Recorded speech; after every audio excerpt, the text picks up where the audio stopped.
everyone. It's just me for now.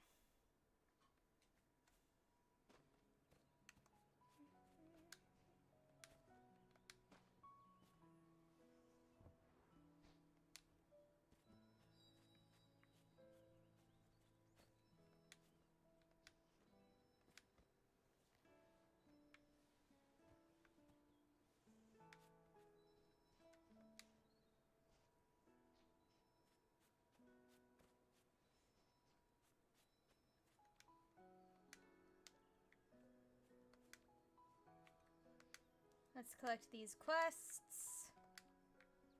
And you know what? Let's do a little, wardrobe swap.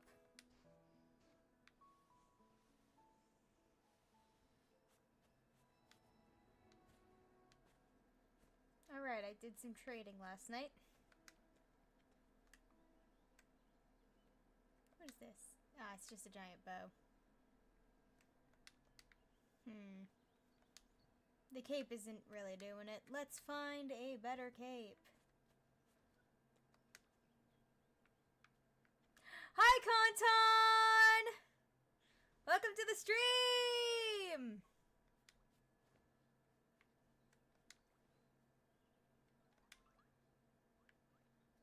Actually, I know, I think I got the basis for this fit. I'm gonna be a bird. How fitting.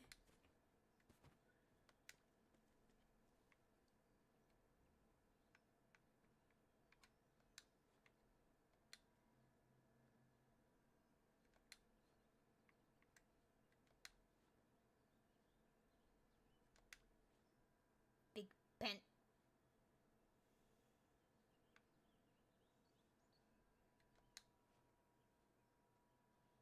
Hooray to me being early like I used to be. Yippee!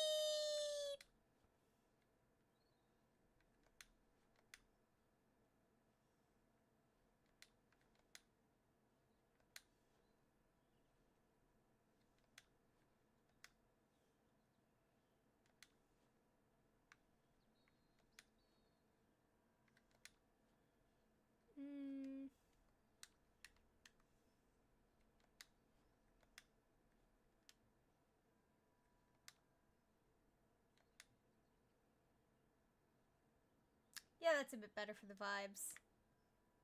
Big pant.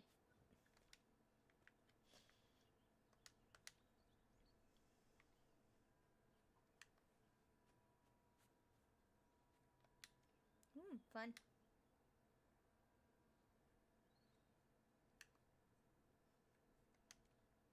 Decided to quit writing. This is unfortunately a lie since my ADHD will not allow it. Mood.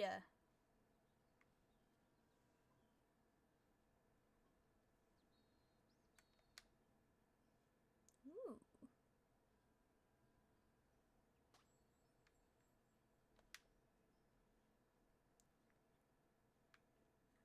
I've been playing Infinity Nikki recently. The new update is insane. I did not expect the lore of Nikki to be so complex and deep.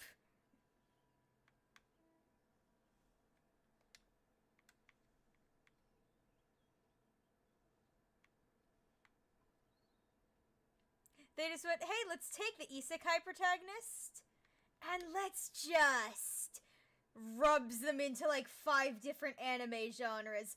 Perfect!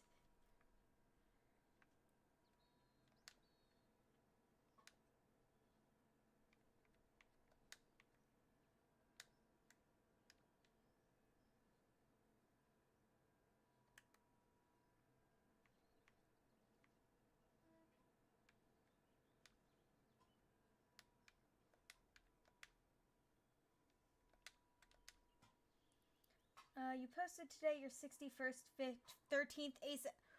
Damn! That's a lot of fanfic.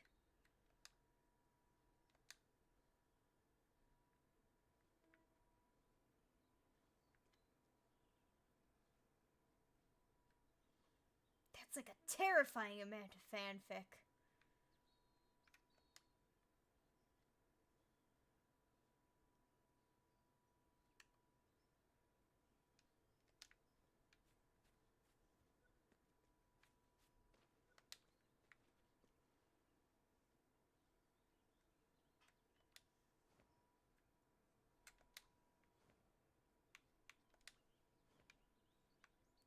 have a tiny instrument. Yeah, that'll work. Cannot stop and no one will stop me. Understandable.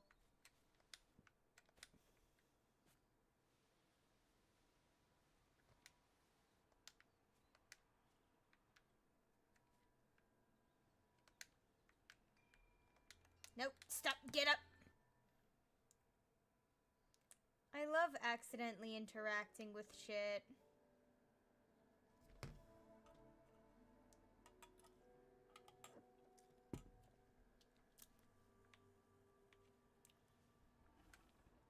Let me pick up my candle, damn you. As in, no one wants me to quit. Yeah.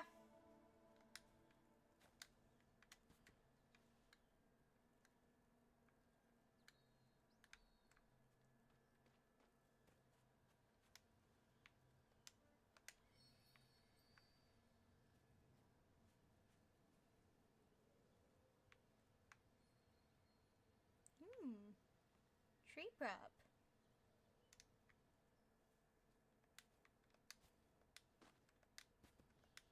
My rule of thumb when it comes to fan things is just, it's up to you. Be cringe. Be free. You have nothing to lose but the societal chains holding you down.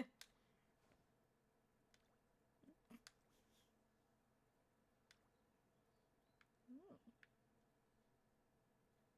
That's cute. I'm gonna try for this one, though. Swoosh.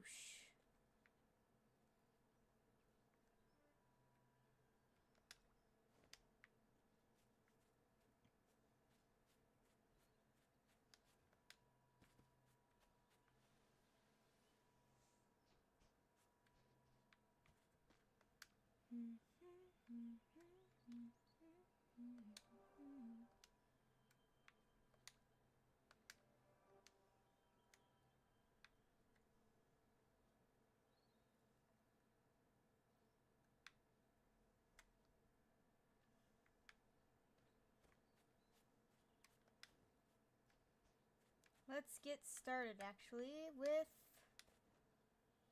Whenever I say I quit, they just say no.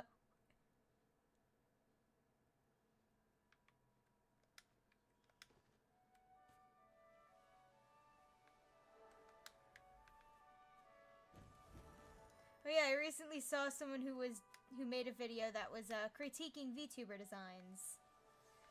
And it's very funny that a lot of the ones they criticized were critiqued, not criticized. Critiqued were like live 2D models, and they're like, the face is just all one color compared to the shading on the body. And I'm just like, that's because they have to cut up the face and rig it. And it's really complicated, and that's why those models are so expensive. And also why the faces are so plain.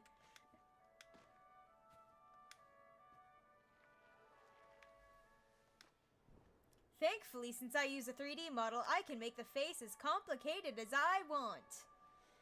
Within the limitations of the software.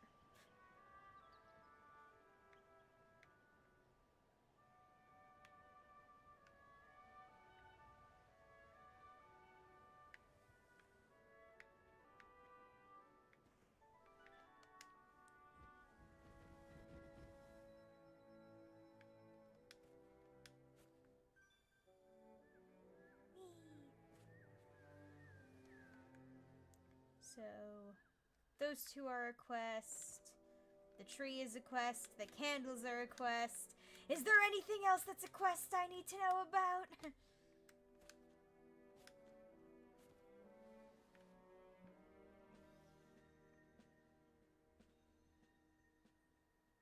Spoon. Actually. Spoon.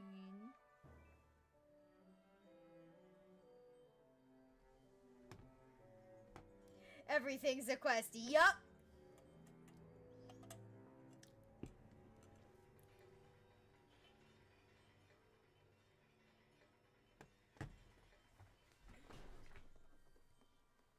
Big stretch. Ever remember to stretch and hydrate.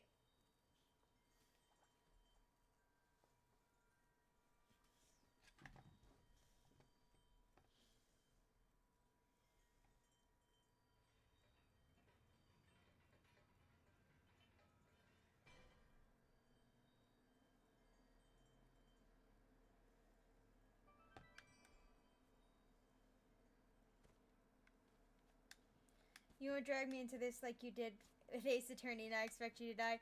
Oh yeah, no, I can't drag you into Sky like that. Nikki, however, there is some juicy lore there. Our girl is a time traveler. And also stuck in a time loop. And is both the savior and destroyer of worlds.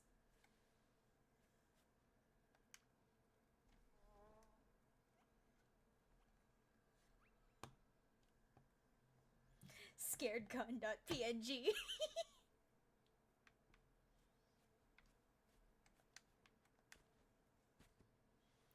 And they just added co-op. It's, very buggy and broken at the moment, but if they get that co-op fixed and get it running like they did in, like, the, teasers, a lot of people will be very happy.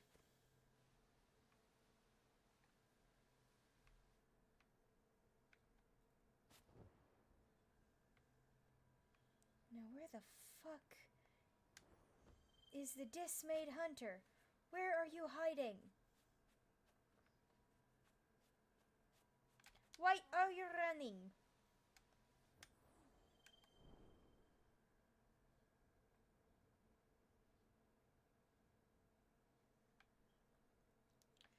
But yeah, no, the world of Infinity Nikki has a blood curse. A canonical blood curse that causes anyone who commits a violence to feel immense, unstoppable, unbearable pain.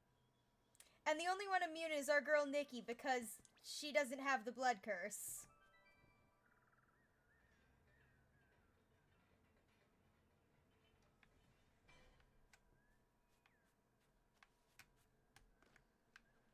Yes! The dress-up game! The silly dress game! Every time I find out more about the lore of Nikki in general, the more I realize it was genuinely designed for, like, the kids who played with Barbies, but then had them, like, waging wars and sacrificing people. It has so much lore. There's literally there's like 2 species of cute mascot creatures who each blame each other for the death of God. They blame each other for the death of God. And one of them has God's last nuke. And someone who's a human tries to steal God's last nuke. And that's an actual plot point.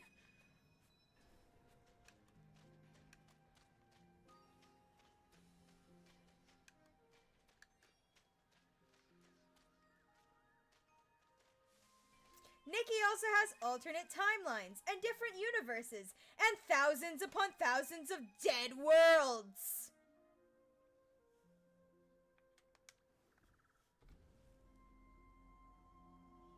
One of the dresses lore, like the new dress they just added to Infinity Nikki, the lore is that every star on that dress represents a dead world or something like that.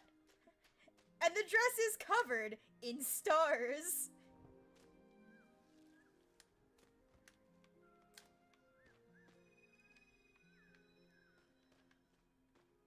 I love finding out that, like, the cute, cozy game has the most unhinged Yes!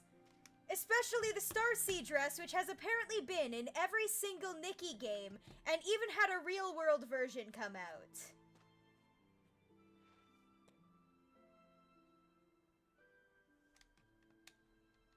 Like, not all of the dresses have lore, but a lot of them do. There is combat, parkour, cute little item gathering. It's a cozy game with a healthy dose of angst.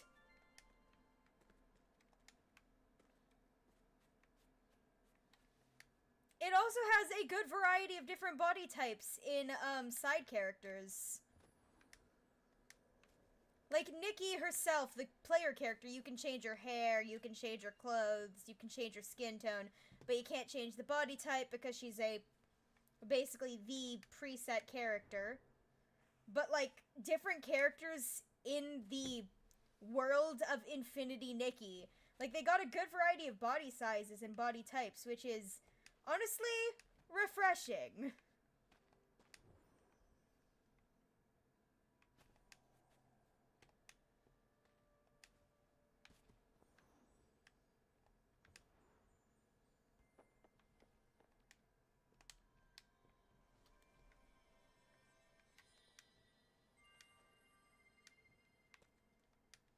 And they did just release it on Steam.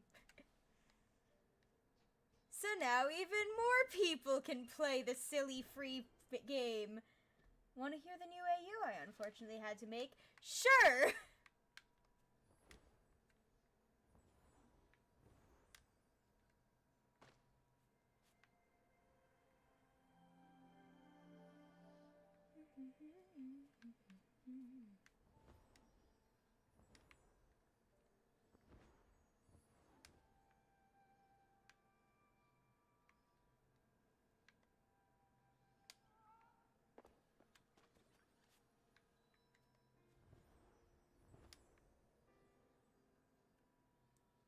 Anywhere Phoenix knows, what does he know? Guess. I have no clue. What does he know? Everything? What does he see with his special lawyer eyes?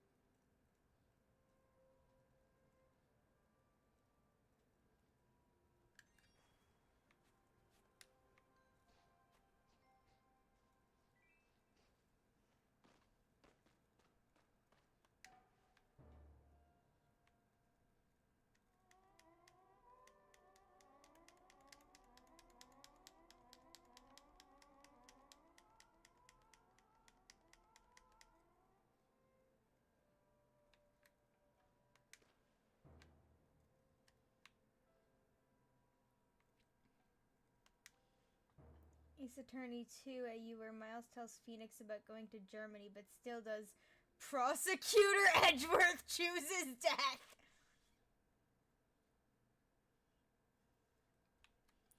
Amazing.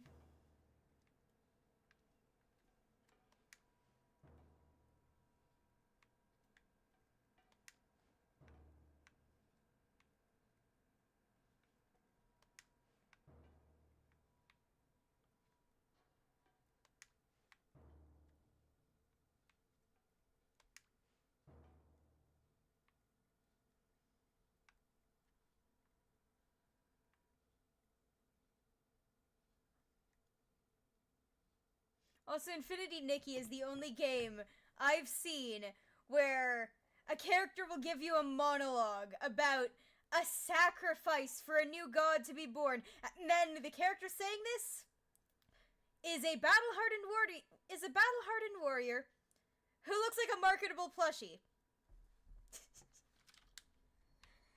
I need more battle-hardened warrior who looks like marketable plushie type characters, cause it's peak.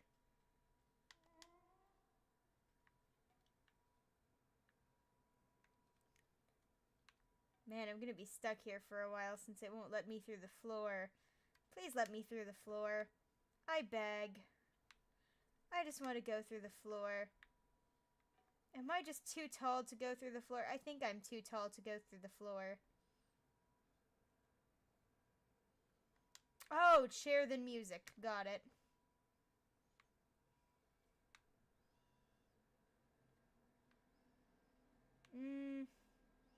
I can't. I'm too tall. Oh, wait. Yay! There we go. Oh no, don't turn me into a marketable plushie! Ah!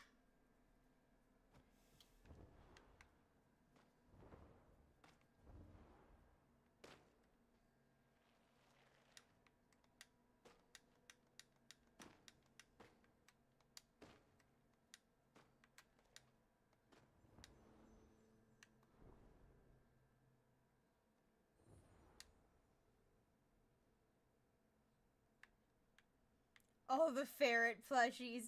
Yes! Infinite ferret plushies.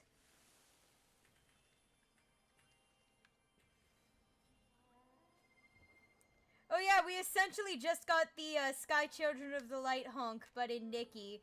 They gave us a bell. A little bell on your wrist for the co-op mode. And it goes ding ding ding ding ding!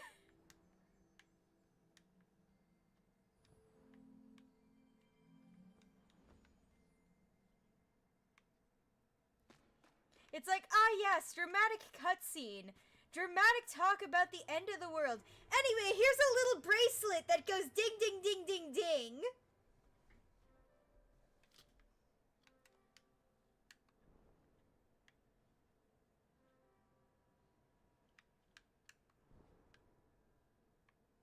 Hello? Why am I floating up? Let me go down. What the shit?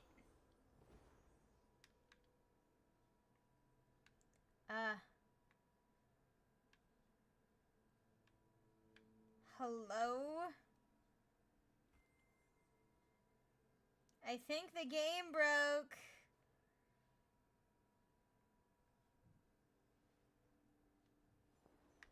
Let me out. Ugh. Jeez. Ninny Bell for movement season. Yes, except it acts like the sky honk, as in you can, like, tap down and do, like, short rings, or long hold and do, like, a big dramatic ring.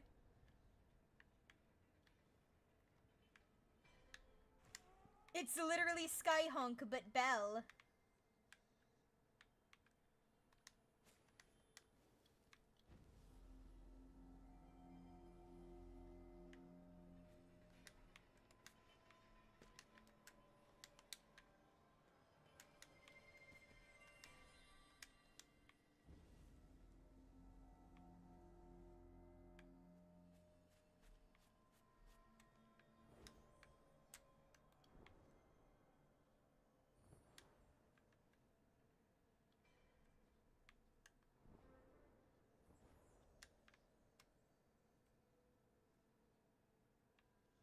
Oh no, I'm stuck again! What am I on? Hello?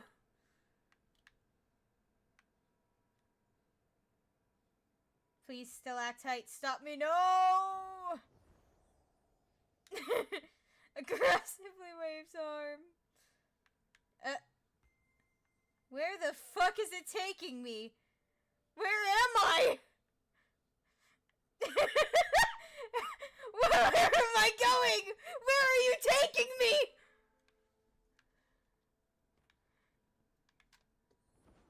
Hold on, can I land here?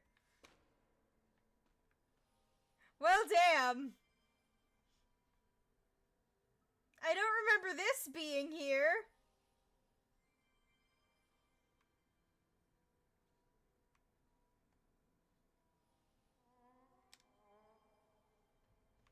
Anyway.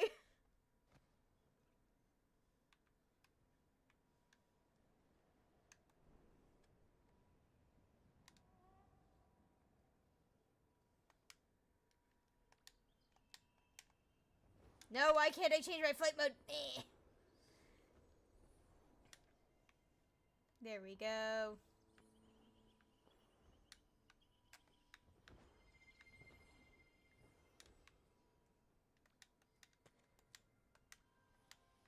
Sky Purgatory. Sky Purgatory.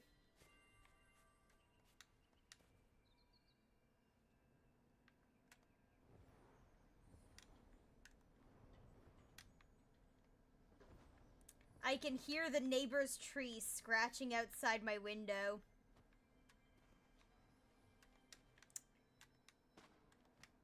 Hell is up and heaven is down, I guess. Yeah?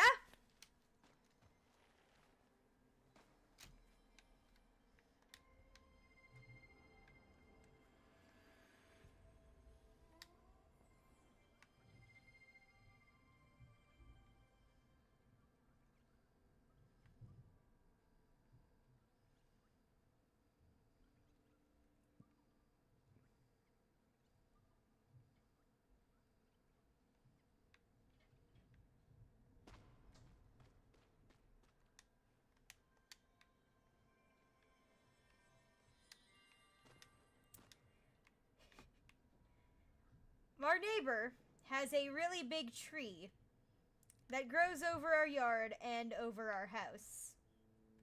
At least a little.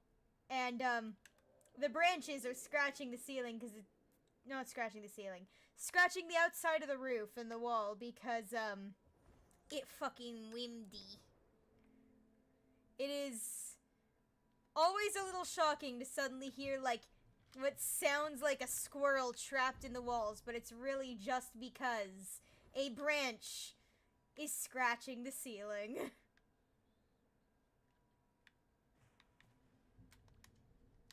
You thought it was an animal? No, it's a tree.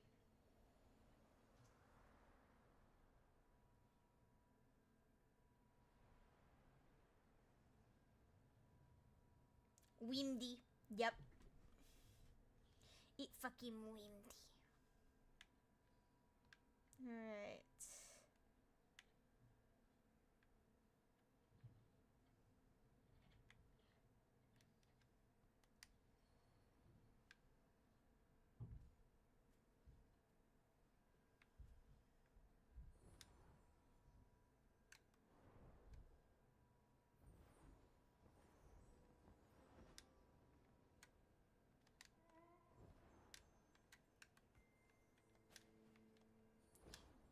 There we go.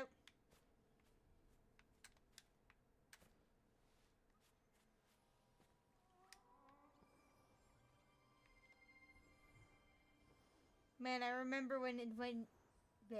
I remember when being in here, if you honked, the butterflies would fly you up here. Oh well.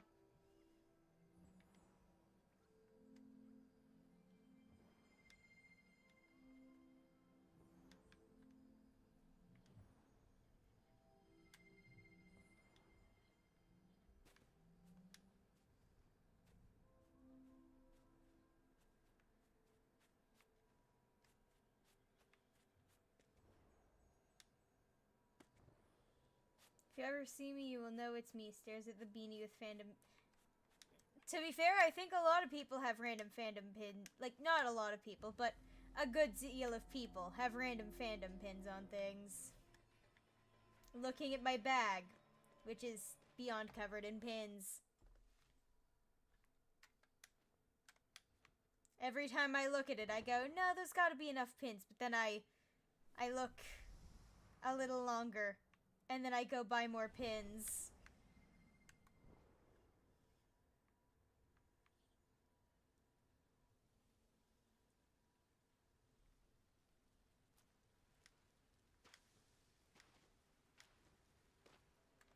I don't think you can choke a beanie. It's technically not a living thing. Unless you're in the Infinity Nikki world, because there's a whole species of living clothing.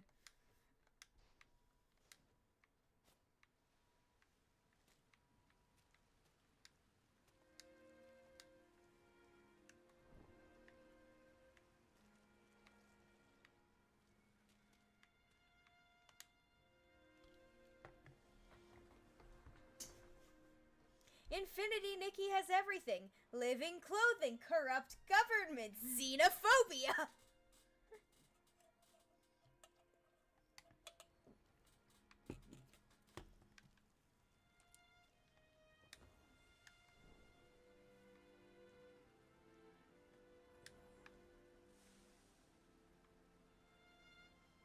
If you couldn't tell, I have brain rot right now for Infinity Nikki.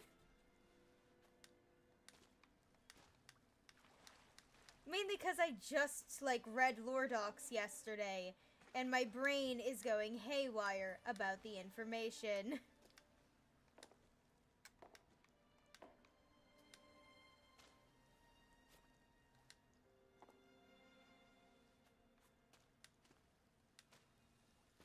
I refuse to be dragged down. Watch me.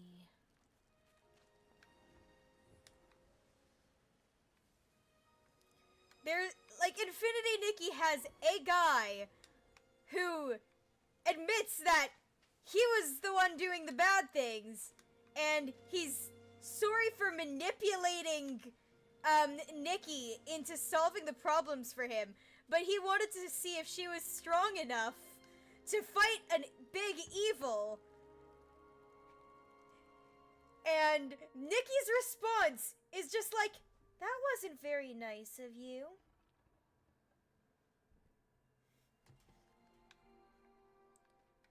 Just no, how could you? None of that. Just, that was kind of mean. Most unflappable protagonist. You could say, I'm about to drop 12 bombs on the entirety of the country, and girl would just be like, no, why are you doing that, Franny Face?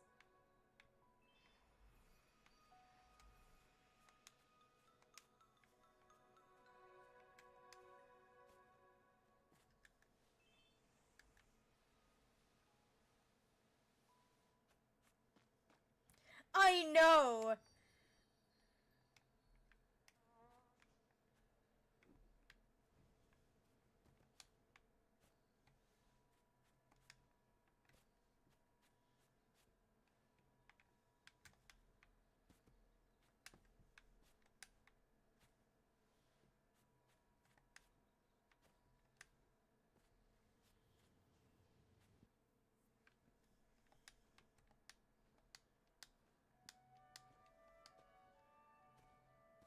We got a new person in chat, Esquisito, welcome.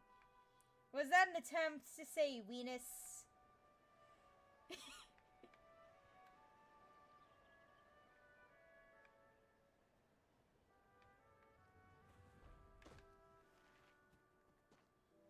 I do appreciate the smiley face, though, thank you.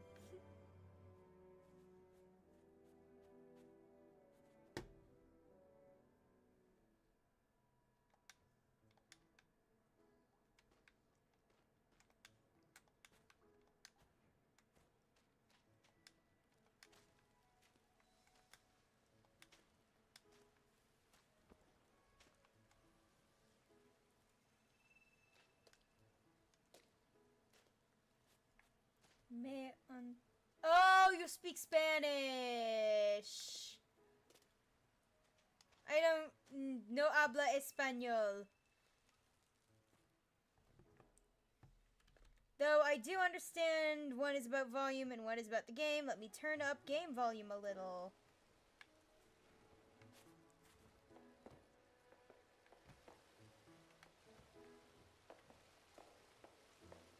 For it's not EP, so I don't fall asleep on stream. Yippee!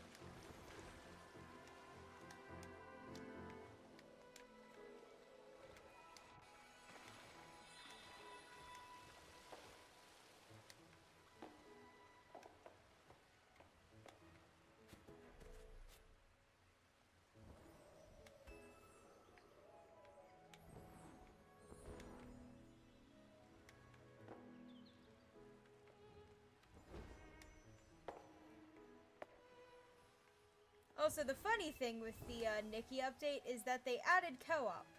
It's broken, but it's co-op. This includes taking pictures together.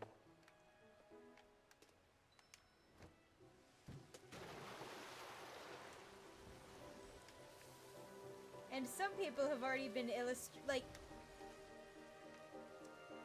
a lot of the poses are like dramatic hand-holding and dance steps. Considering the only player character you can have is visibly female, the queers are having fun with it. And when I say queer, I just mean queer people in general. We are enjoying it. We are eating well.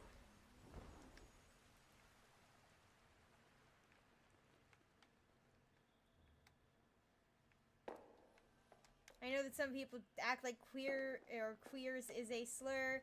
It is not. Unless you mean it as an insult.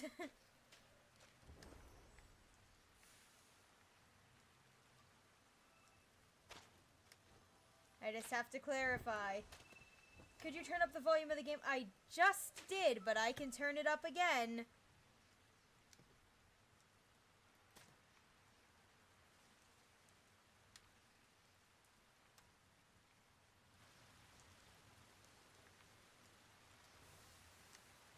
There. I just have to turn it down during other parts of the game, because otherwise it is stupidly loud.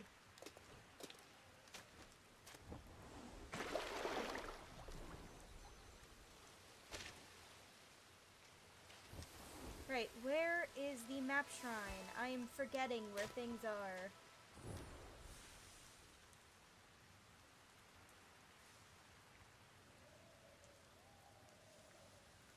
Is it over here?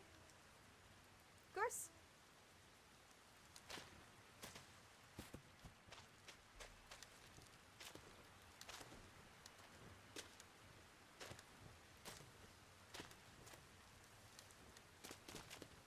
Alright, now, where... Man. I'm just gonna use the other map shrine at this point. Oh wait, no, I know where the other winged light I could be missing is. Little stupid. Little stupid. Sometimes got no thoughts. It should be up in one of these. There. Let's give it a check. Come on. You can do it. You can do it. Perfect.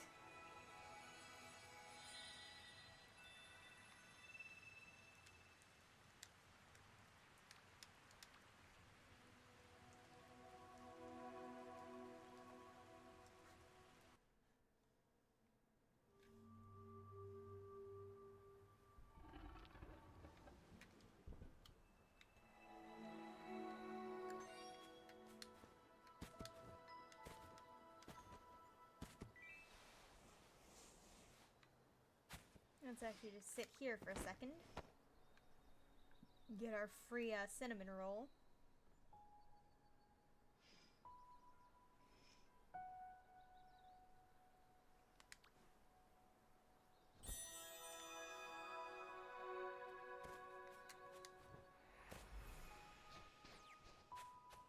Just found out I'm out of shampoo. I'm sorry. I saw shampoo and my brain just went to the... I just drank shampoo. Probably gonna die. Thought it was fruit. That was a lie.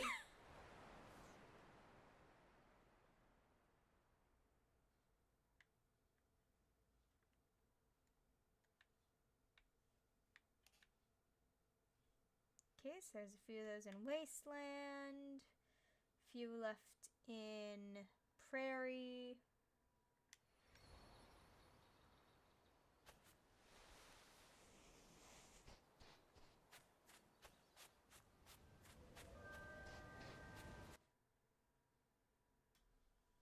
Oh yeah, they also added a dying feature, which is gonna be fun. Very fun that two of the games I play that are kind of open worldy now have dying. Like, yes, you can dye your clothes in Sky. Few months later, hey, we're making it so you can dye your clothes in Nikki.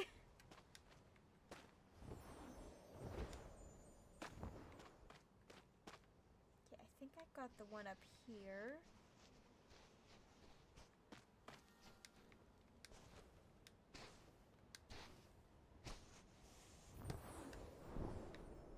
Never mind, the shampoo just fell.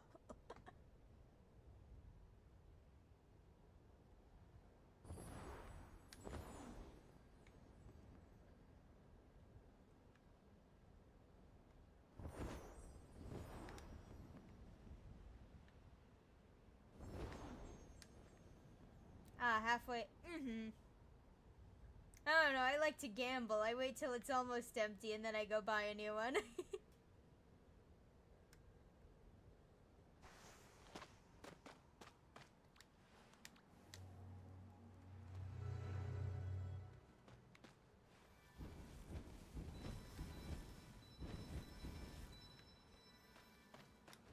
I'm a gambling man.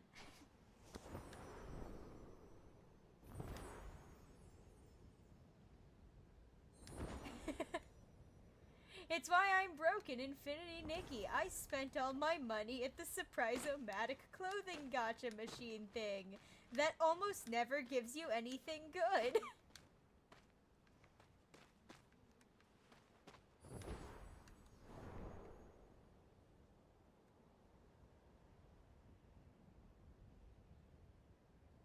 Why are you like this?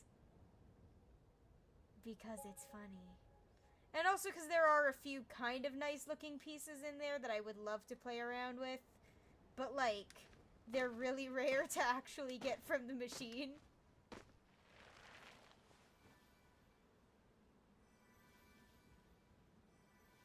The actual, like the non-easy to find daily reappearing currency gacha ones, those tend to actually be pretty forgiving, honestly. Like, you're generally guaranteed to get a piece after 20.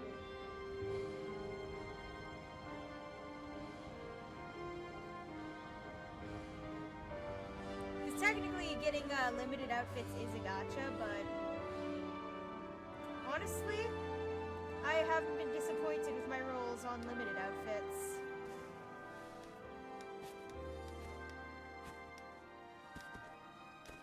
In fact, they just dropped 2 cool ones, and now I'm going to go broke trying to get them. And then after that, I'm saving up because I saw that they were teasing more Prince-style clothing, like suits with fancy jackets, like capes and stuff, and I went, I know what I'm saving up for. The second they drop those, my entire Infinity Nikki wallet is going empty.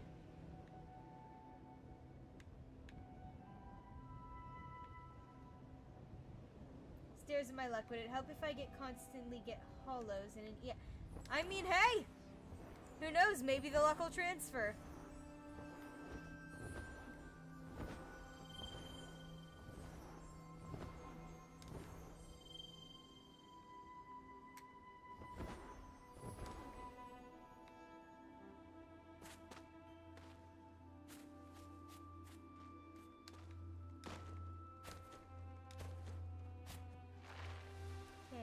Yep, there's one over here. Come here.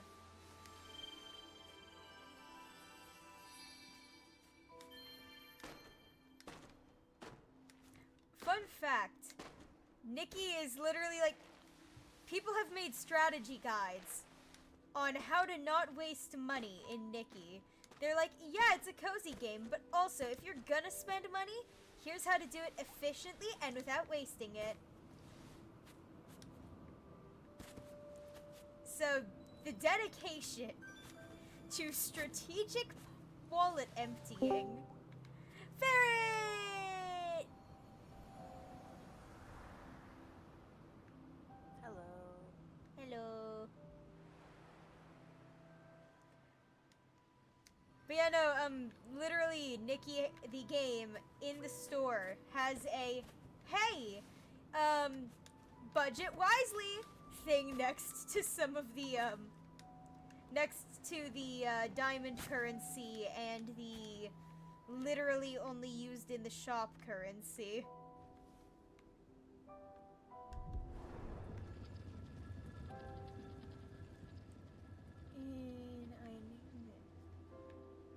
Honkai Star Rail. Okay, my brain was like, hi, and I'm like, no, that's not.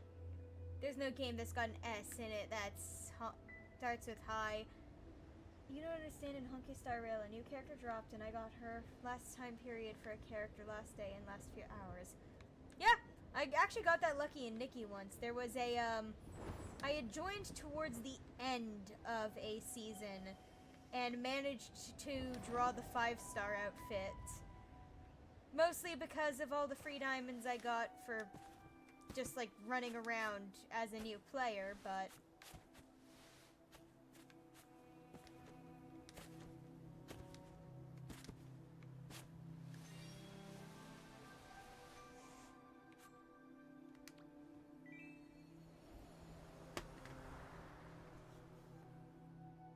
It does and will transfer. Hell yeah!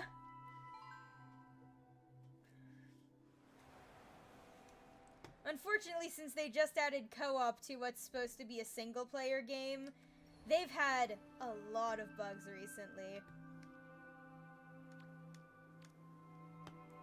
But they have fixed them pretty quickly, like, I experienced a bug, game crashed, I go to open it up again, they're like, hey, please wait, quick update.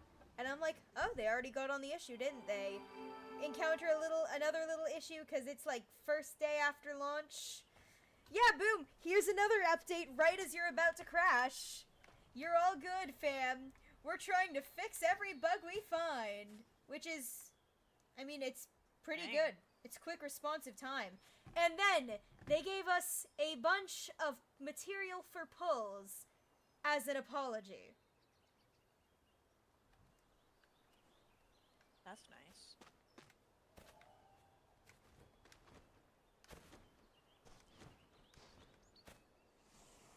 Casually saving up for a Samsung tablet. I also just got Sonic Frontiers. Nice.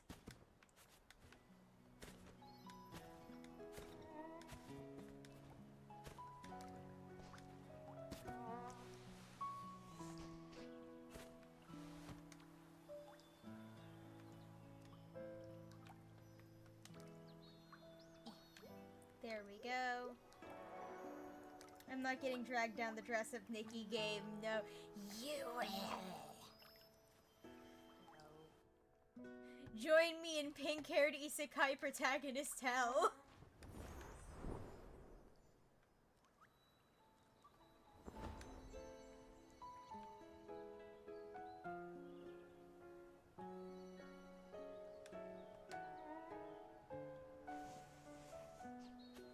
Hello.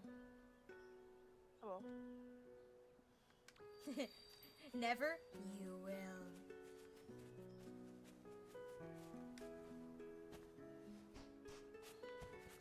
Honestly, if they do get the Nikki co-op working, that would be like, it wouldn't be like the most busy stream, but it would be entertaining. Not a third time. This is the only one I'm genuinely other than, nope, this is the second one I'm actually trying to get people interested in. Ace Attorney you got into all on your own. Yup. It is entirely you. So have you done dailies yet? I speedran them. Ah, I have to do them. Ah, would you like some company? Yes. You all constantly said join me. One of us. One of us. One of us! Ah, fuck, fair. Oh wait, nope, you're behind me. What do you mean you weren't trying? I mean, I wasn't constantly talking about the lore. I was talking about the fan art.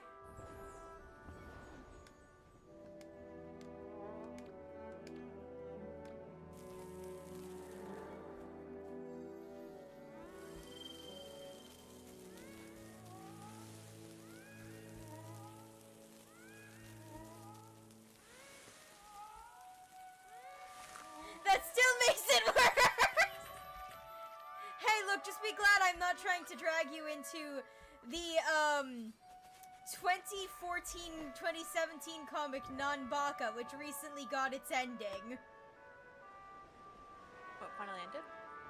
Yeah, they finished the, manga, I believe, October last year. Damn. I have all the stupid lawyer games now. Ha ha ha ha ha! But Once again, Nanbaka that's on is... you did that on your own. Yep. Nanbaka is a bit harder to get in... Well, no, it's easier to get into because it's free, but it's harder to get into because there's no official English translation of the, manga, at least. There's an official anime, but that only does, like, first couple arcs.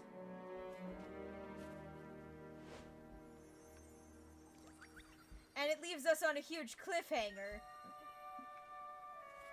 Major cliffhanger. Major cliffhanger. And then the manga, like, you read the manga to catch up on what's happening, and it's like, yeah, no, that was like a drop in the bucket. You thought that was bad? Well, here's this guy, and that organization. And hey, this character you were anticipating is evil, too.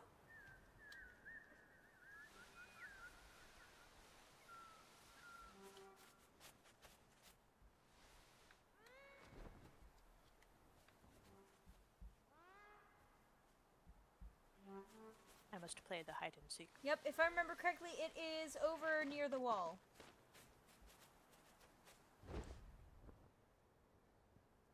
Yep, I see him. Yippee!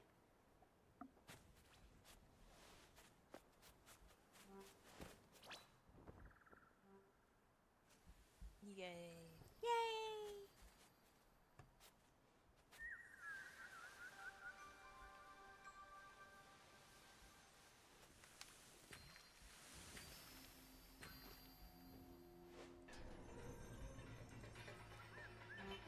I have the... You know how people have that meme of drawing two of your current favorite characters, and it's like that, I think we're gonna have to kill this guy. Wow, bummer. Literally just Nikki and then the main character of Nanbaka, Jugo. AKA Knife Hands McGee, the character. If I remember correctly, it's like your first fixation and your current one. I have yet to go and treat you. First, I'm not sure what my first one would be. God, that'd be ages ago. Or at least the first that you remember. I'm gonna see if I can try and remember what my very first one is. But, like, the current one would be two different characters because the brain is flipping back and forth violently with a chainsaw.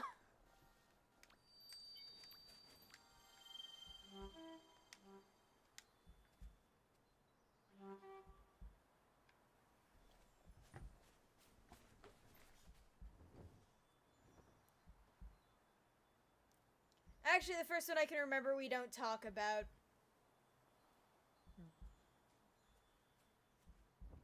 Bruno. Understood. Though I guess technically the one after that would be Percy Jackson.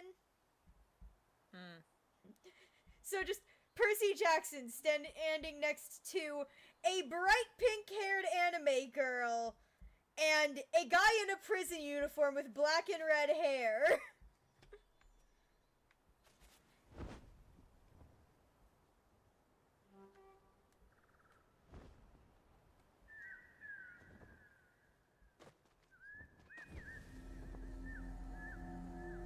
God. Okay, us Baudelaire and like Asterion. Just this kid telling this grown man that I we think need we're to kill gonna have to somebody. kill this It's one. just like, yeah. He's just like, well, damn sure, let's do it.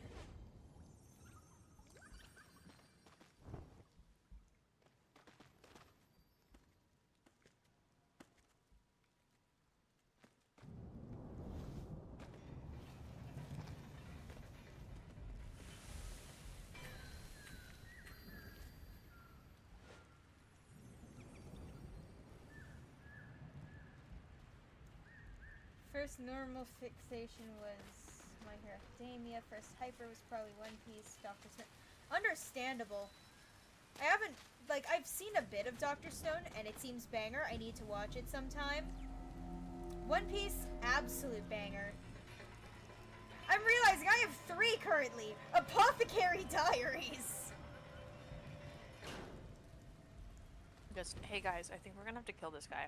All 3 of them. Aw, man. All 3 of them pulling out their own weaponry. Like Nikki gathering a ball of energy in her hand. Jugo, sword hand. Mao Mao, literal poison. Wow, bummer.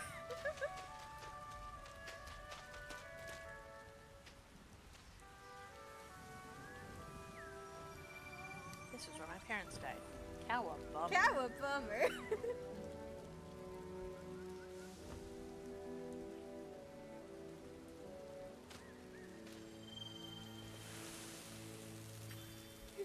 That's literally just basically something that did happen in Nikki. It's like a, yes, this is where traumatic childhood memory happened. Wow, bummer.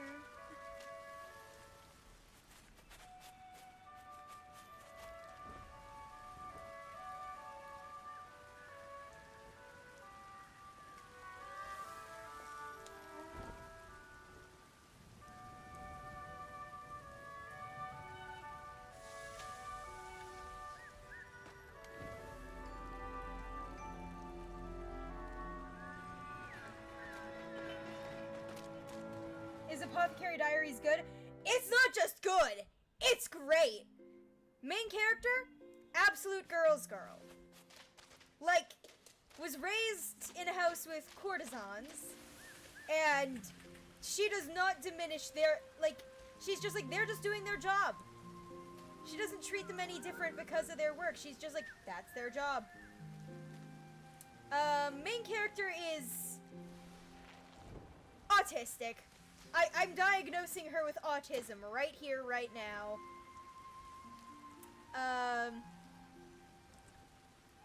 It's literally just, oh no, I'm now working in the castle. Oh no, I've suddenly become important at work and it's ruining my life. And now she's a detective. Like, they basically, she exists, spots a mystery, is told to solve said mystery, solves it, gains more importance, and she's just like, man, I just want to experiment with poisons. Let me do my funky alchemy in peace. Stop dying! It's like a, this guy is definitely not what he seems. Like, about the male lead. Oh, he's definitely not what he seems. Maybe he could be, nah, I shouldn't think things like that. That would get me executed anyways.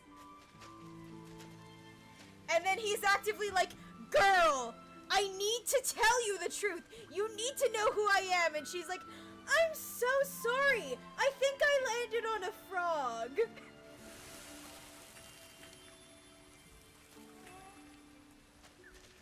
And he's just like, I'm sorry, what? And she's like, oh yes, no. I can't focus on you right now. We must have crushed a frog.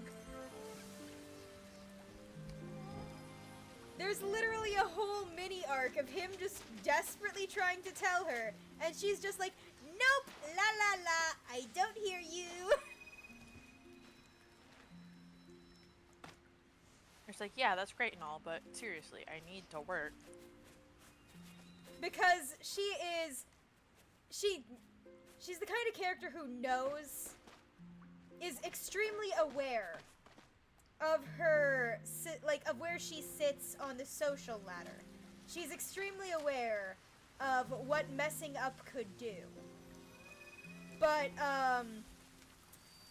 unfortunately for her, the male lead is not as aware of it as her. And he's just like, surely you can do this, and she's like, I could get beheaded.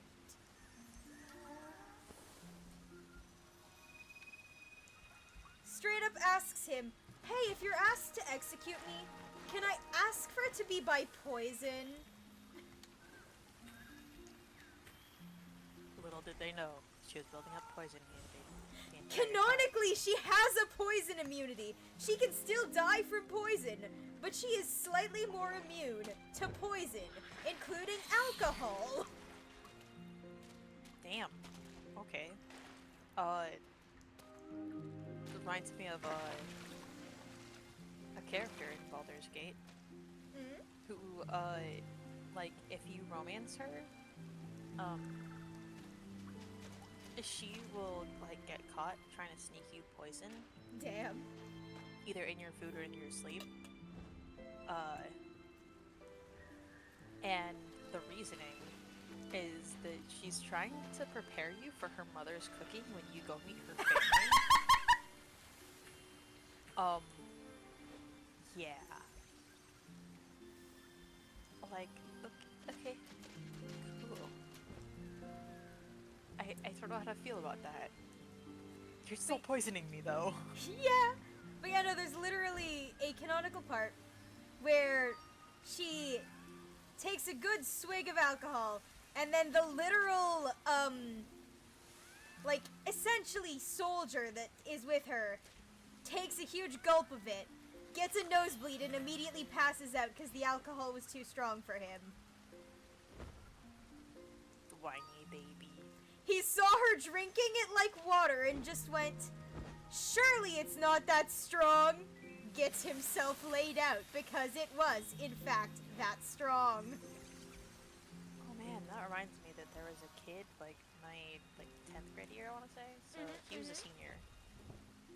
He got, like, expelled for bringing vodka in a regular, like, plastic water bottle and drinking it during church class. And other times, but I noticed it, like, then. I'm like, man, I haven't seen him in a while. And they're like, oh yeah, that thing they had the other day? Vodka. Vodka! Oh. Okay. It's like, hey, can No I have a wonder. sip of your water? It's not water. Vodka! I like your It's vinegar. What? It's vinegar. Pussy! What is wrong with you, dude?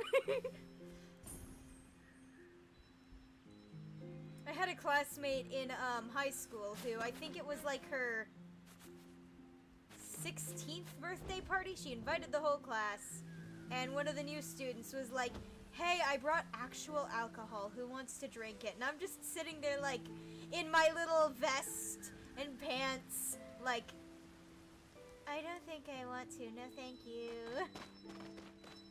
I'll just sit here at my table.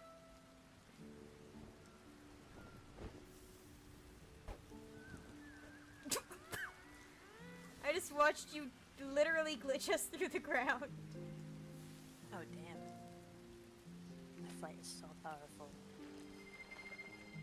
This game is perfect. I am just too powerful. Yeah. There I are no feel like- flaws in this game. I feel like anyone who's been to at least a somewhat strict school has seen at least one person try to sneak alcohol into an event.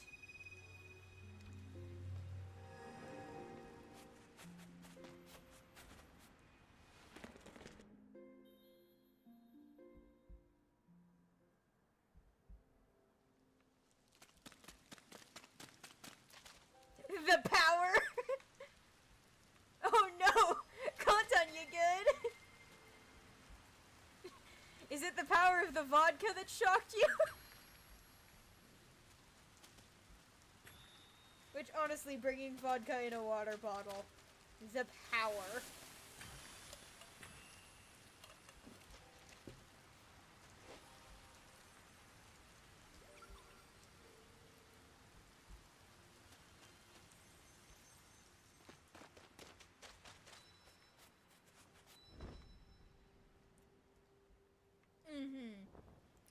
But yeah, oh yeah, for April Fools, the Apothecary Diaries team, like the team on the anime, put out a school AU, essentially. They went, Hell yeah. yeah, she's a transfer student. He's an upperclassman. These other ones are also students. Here's little descriptions of them as students.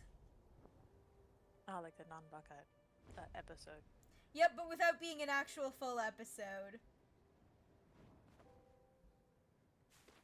Which, to be... About that non-Baka episode, like the 2 episodes that were school-themed, the power move of Jugo just casually, like, unzipping the front of Seitaro's pants and leaving it unzipped and walking away.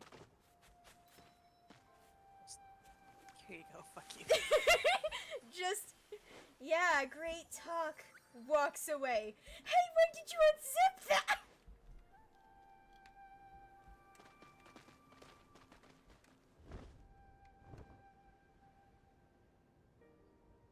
When you weren't looking. Yeah.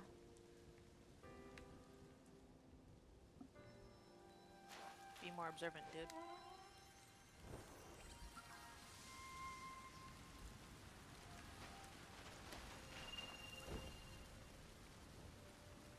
Man, that's like an anime, and technically Apothecary Diaries was first a light novel before it became a manga and then an anime. So technically, my current hyperfixations are a light novel, a webcomic, and a viddy game that is based off of a series of silly dress-up games. Technically, the video game is still a silly dress-up game. Yep. It's just, open world. Mm-hmm.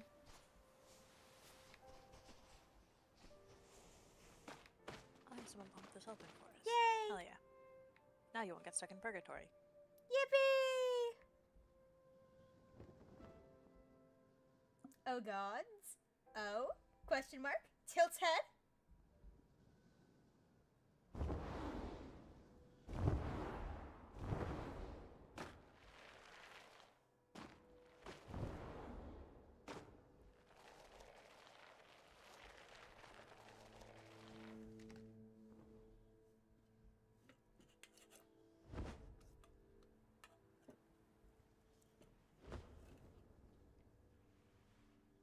I gave myself a headache today. Oh no. I decided it would be a great idea to watch a like 22-minute Reddit story video. And it was one of the ones where like the words are straight in the center, coming like 1 to 3 at a time, depending on the size. And I was also trying to crochet.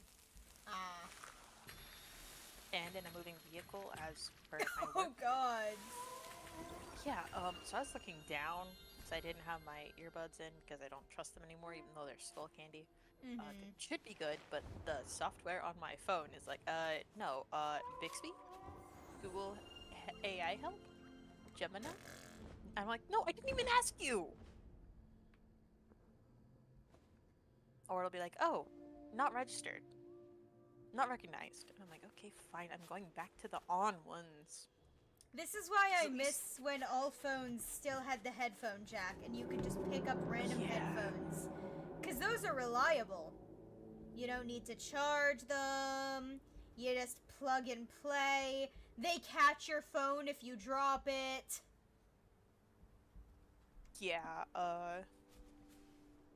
see, a while ago I picked up the T-cable, earbuds from just the Walmart brand on. Those have been working great, except for every once in a while they just decide to like disconnect. No, these skull candy ones, I was trying to watch a video and it kept pausing. And then like I kept getting like a notification. It's not recognized. It's not recognized. Plugged in, not recognized. Plugged in, not recognized. I'm like, okay, is it just Wi-Fi here? That shouldn't be how it is though. And yeah, so I am ditching those. I know a while ago I spent money to get like the Raycon gamer earbuds. They did not stay in my ears, they were painful. And they also just started dying and refusing to keep charge like a month after I got them. Yeah, that's the problem with earbuds like that. Like, they're very overhyped, and then like if And they then, like, you underperform, get 'em they and underperform. Yeah. It's not gonna be like, oh, your audio's a little off, or, oh, occasionally has pairing troubles. It is, hey, it's just not going to function.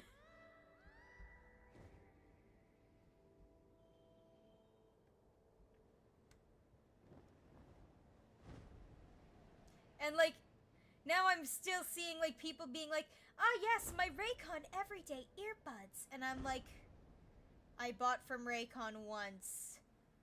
Never again. To be fair, they are being paid to say that, though. But, like, every time I hear it, I'm like, they'd have to pay me a lot to get me to say that.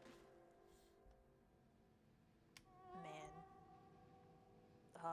My favorite Raycon ad read was definitely B000100.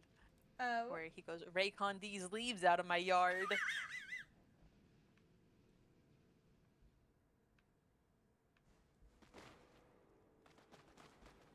Like, he just went at it, I guess.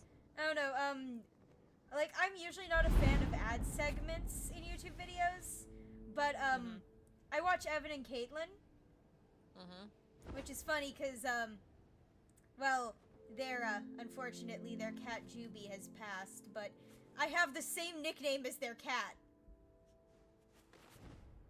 You are their cat. Yeah. But, like, their ad segments, they make them funny. Like, I think they kept doing Squarespace, and they're like, they turned it into, a Love Island ripoff.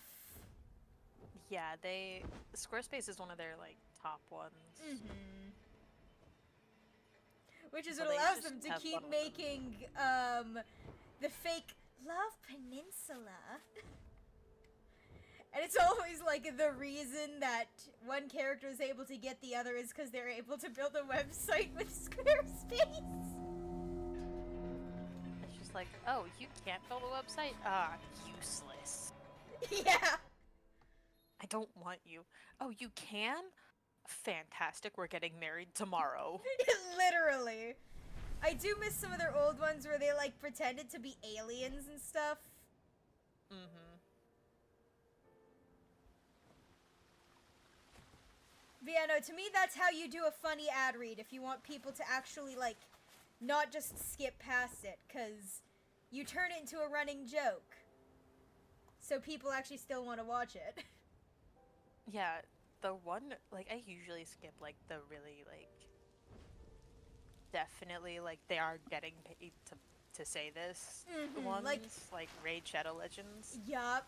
The one that I have sat and watched through the entire way Oh. was the Zane Games one, because he legit, like, was, like, making it seem like a thing he definitely had, like, just hiding in the basement. Like, oh no, I have to, I can't avoid it now. And then it's just to him just like talking about it, but it's like in a goofy way, and it's kind of fun. And I'm like, man, this is the first time I've actually ever considered like staying through an entire one by myself. Mm-hmm.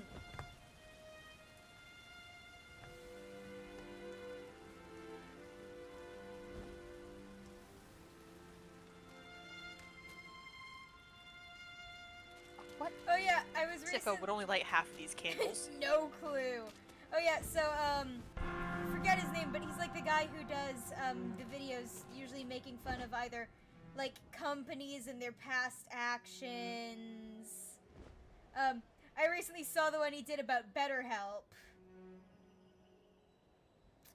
And he's like, "Hey BetterHelp, what crimes are you up to, buddy?" And, like, literally goes to talk about how their current ads are targeting senior citizens, some of the most, vulnerable people in society. Damn. And none of their therapists are actually licensed. Which, not great. So you're just talking to a guy. Yep. You're literally just talking to a guy who has no training on how to deal with anything. Much less your issues. Mm-hmm.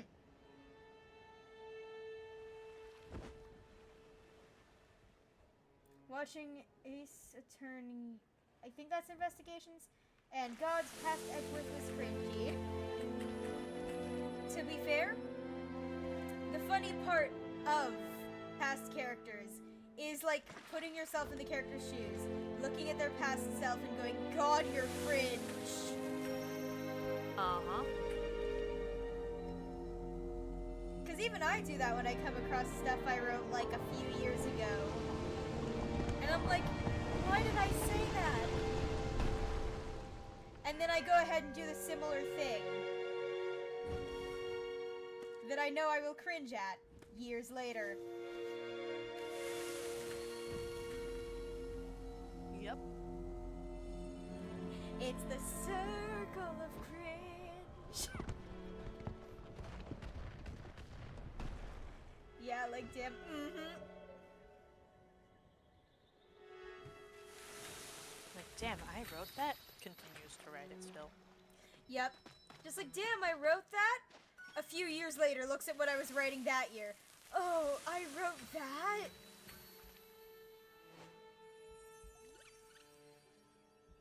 Or like you look back at something that you were really proud of, and it's like, oh, why was I proud of this? Me looking at my old sketchbooks. I literally look at what I was drawing in person in college, and I'm just like, I thought this was really photorealistic. Oh, To be God. fair, progress. Mm-hmm. Like, my niece was showing me, showing off her sketchbook. Mm-hmm, mm-hmm. She's, I want to say 14 this year? Mm-hmm. God. Yeah, 14. Mm. Um, You don't need to stress and about the so, ages. I don't even remember my own cousin's ages. but like, she's getting into art. Mm-hmm. And so she shows off the people that she's drawing and stuff, and I'm like, oh, that is really good. But also, you are going to cringe at that later. Yup. It's just You're like gonna look back and go, oh, that really sucked. it's like the, oh, is this me? Oh, it's so good. And it's like that's just how they say it's really good. Stop laughing. Yeah, but like, my cousin, who's going to art school, Mm-hmm. like, she's been making like Instagram reels and stuff, and they've been doing pretty well. And she made one that was like, you have to start somewhere. Mm-hmm. To get this good, you have to start somewhere. And she posts a bunch of her pictures, like as many as she could get from when she was younger and like started drawing like seriously. And yeah, it looks like a 12 to 14-year-old drew it with just a ballpoint pen. Mm-hmm. Or like a colored pencil, and it's you gotta start out somewhere, dude. Like, there is no just automatically being good at whatever it is. Mm-hmm. Stumble, you learn, you pick up some things, you figure it out, and you keep improving. Exactly. Unless you're very stubborn, Mm-hmm. and then it's just like, really.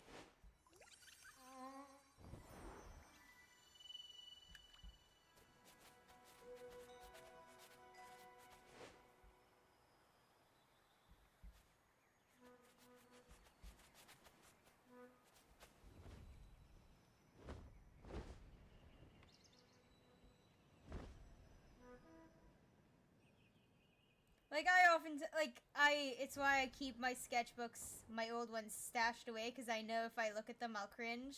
But it's also great to see how much I've improved. Yeah. Like, I, for at least 3 to 4 years, had, like, a phase where every single time I drew a character, I would try and hide their hands. Oh, everyone has that phase. Yup. Except this one I- ran, like, well into, like, 8th, 9th grade. All the characters' hands are just stashed behind their backs. I don't think I've gotten out of that. Mood. I haven't drawn in a while though, but like, yeah, last time I drew a person, at least one of their hands was like tucked in a pocket or something. It's why I've been teaching myself how to use posing softwares for, like, models and stuff, which definitely has helped me improve how I draw hands. Mm-hmm. Like, I free-handed a sort of hand at the side type deal, occasionally looking at my own hand for reference as to where things should be, and it didn't turn out half bad. Hands are still my mortal enemy, though.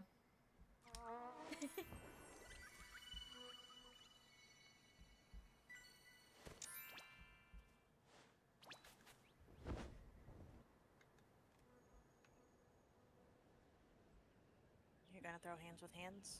Okay. Exactly. It's a hand war. The sound What of about the sticky ultimate hands smacking each other echoes through the air. Hands Christian Anderson. I will see myself out.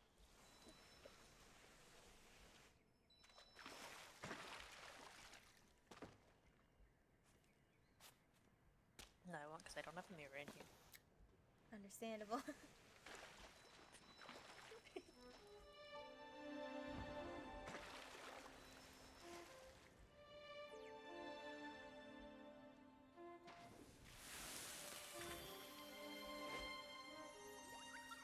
funniest thing about watching a show or reading a book or manga is just, like, basically going, I have a theory about this. And then it's slowly coming more and more true to the point that you're like, I know I might have said that in jest. Or not fully seriously. But it is true now.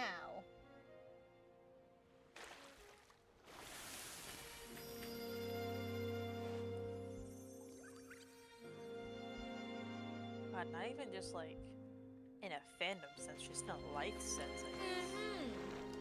I've one of my old roommates, like, boyfriends started out as just a friend, but like it was very obvious that he was into her. Yeah. And I did not like him one bit. This is the guy who decided to take my tarot cards and interpret his reading himself. I just, like, thought he was better than everyone and would constantly brag about stuff. Yep, those people. And,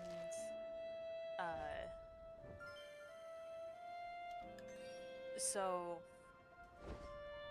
I was like, I'm not a fan. He shoves me the wrong way.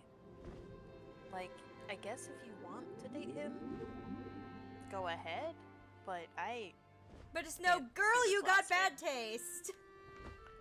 And then I had a dream a couple years later. And I'm just like, okay, weird thing. You guys had kids. I know you don't want kids. You guys were also, like, living in a Costco. Hiding from people. It was a weird apocalypse dream, and I just, like, ran into you with, like, 3 kids and this guy that I absolutely hate. And she's like, oh, yeah, I've been meaning to tell you, but also I didn't want to acknowledge you were right. But, we broke up a while ago, and I'm like, oh, thank God. There's nothing funnier than, I didn't want to acknowledge you were right, but... Yeah, so, fuck you, dude. Yeah. I hated that guy.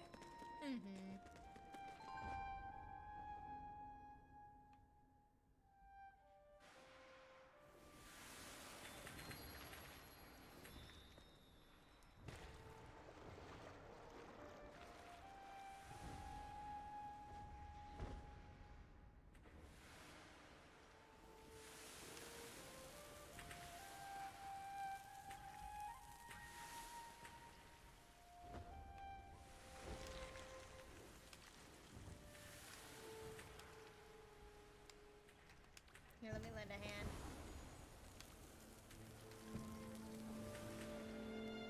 Thank you. Of course, I'm very good at these. You've got the, like, non-stick shoes. I do have the non-stick shoes.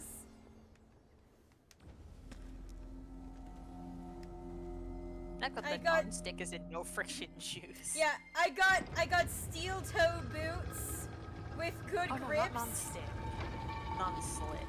Non-slip, I got yeah. the non-stick. You got the non-slip. Yeah, I got the non-slip steel-toed boots.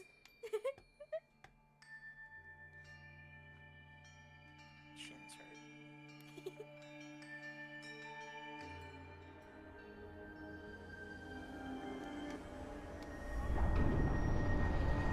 Hold on, I wonder if I can get myself into the funny position for this cutscene. Come on. I see you. Open the doors! Yes!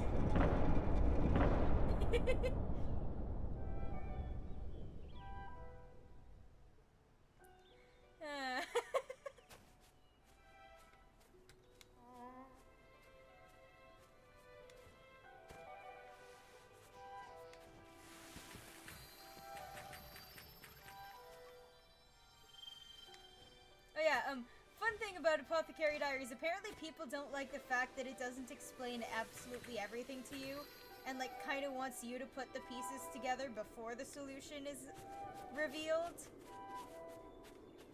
And apparently people got mad about that. Meanwhile, it was like, yeah, so the warehouse, Mama's getting flour because she wants to see why the warehouse exploded, and I'm like, it's gonna be the powder in the air catching fire, isn't it? And that was it. It was a dust explosion. People are losing critical thinking skills. Mm-hmm. Very unfortunate.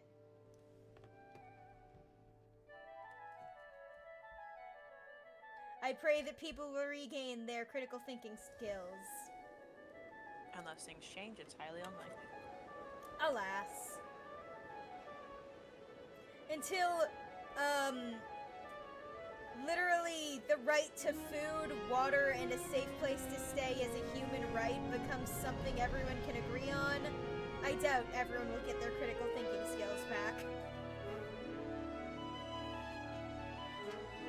Like, they're just not teaching it either, like... To be fair, I was in a Smart Kid class, the extended learning program, so we had to do those little critical thinking exercises. And also, in 9th grade I had to take a science class that was basically intro to physics and problem solving. So it was very much a problem solving class. But, yeah. Yeah, no, I think it's because, people who aren't taught to use critical thinking are much easier to just, you tell them things, and they're like, yeah, okay, that's the truth, and it's much easier to just propagandize them and convince them of one worldview over any other.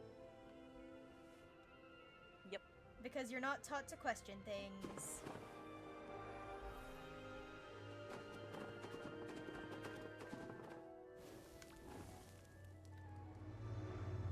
And that has been today's philosophical political talk with Jubin Ferrets. Mm-hmm.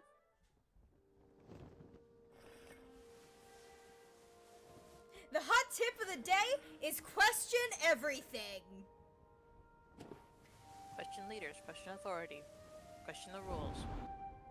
If someone pushes you down, ask yourself why they're doing it and why they feel the need to have that power over you.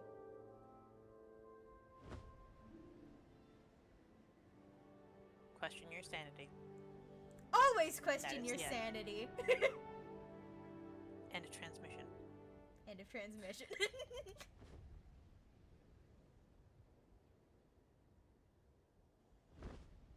I mean, this morning I had the crazy idea to continue crocheting my dice bags. And so I grabbed 2 colors and then just a packet of like a bajillion blue and sparkly star beads. Ooh. Because there were 2 blue yarns, and I made 2 bags. And now, this may be a little silly, but last week I went to Hobby Lobby and got some stamps that were on sale, and not the ink kind, the metal kind. Ooh. And also the like little, not anvil, but like metal stamp pad thing. For 'em. Because anything that's harder than leather technically can stamp leather. So I figured, why not? Because there are some things that I want to make. So if I figure out how to stamp leather, I can make my own labels for those things. Oh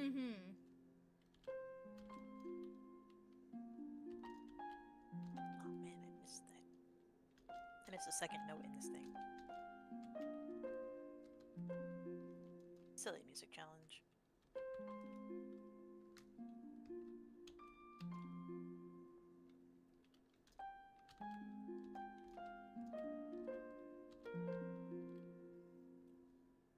I missed one because for some reason it didn't recognize it never recognizes one of my keys as the key. Yep.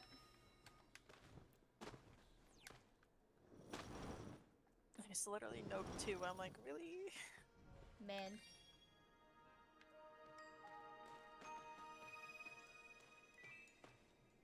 TM. Men TM. Me as Nikki looking out at the water. Man TM. Can't wait till I have Frostwalker.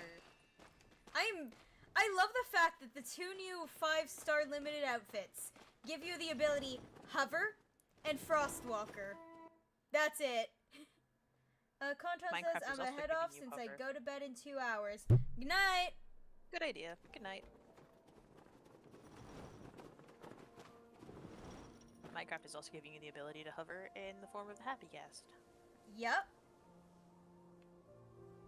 And I saw a post. I believe it's from Minecraft. That was a guardian in a boat being Damn. carried by a Happy Ghast. Going. So whose POV is this? I saw someone talk As about... they're looking over a cliff at a village. I saw someone who talked about how you can technically make bombs now with the Happy Ghast. You can drop bombs on people, and it was like, yeah, you put a creeper in a chest boat, and you hit the creeper with an invisibility potion, and you go over to your friend's base, and you say, hey, I got a gift for you. I'm dropping it off via chest boat. And then you cut the leads. And they run over to investigate and get exploded.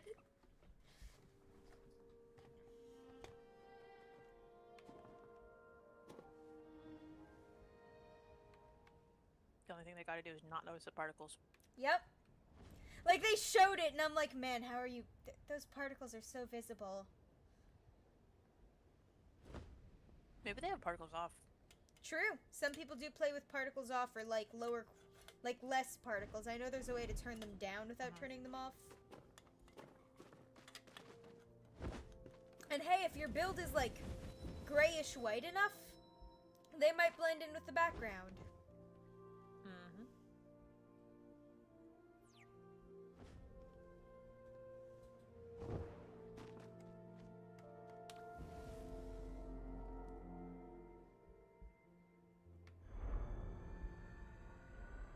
I'm not gonna give any spoilers for what happened in the Friday episode of Apothecary Diaries. All I can really say is, oh no. And that's it. Just, oh no.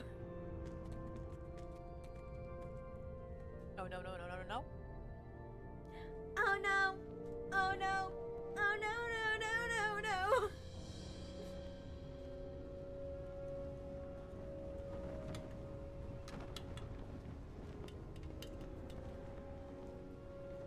Needless to say, I am anxiously awaiting the next episode.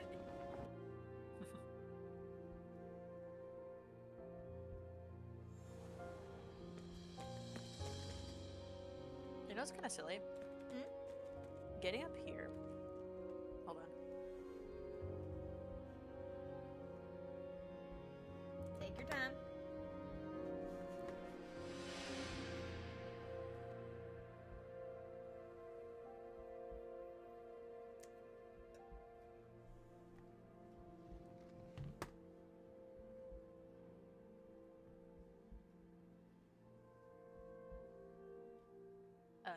Okay. So, the silliest thing is getting all the way up here from the boats. And then turning around and walking back. Like, sometimes I'll just, like, spawn in facing that direction. I'll just walk forward and I'm Yep. like, wait, That has a second. happened to me in so many games. Where, like, you load into a thing, and then you're facing the door again as you move. And it's like, wait, no, I didn't mean to walk back through the door! I'm back in the fucking building again. Yep.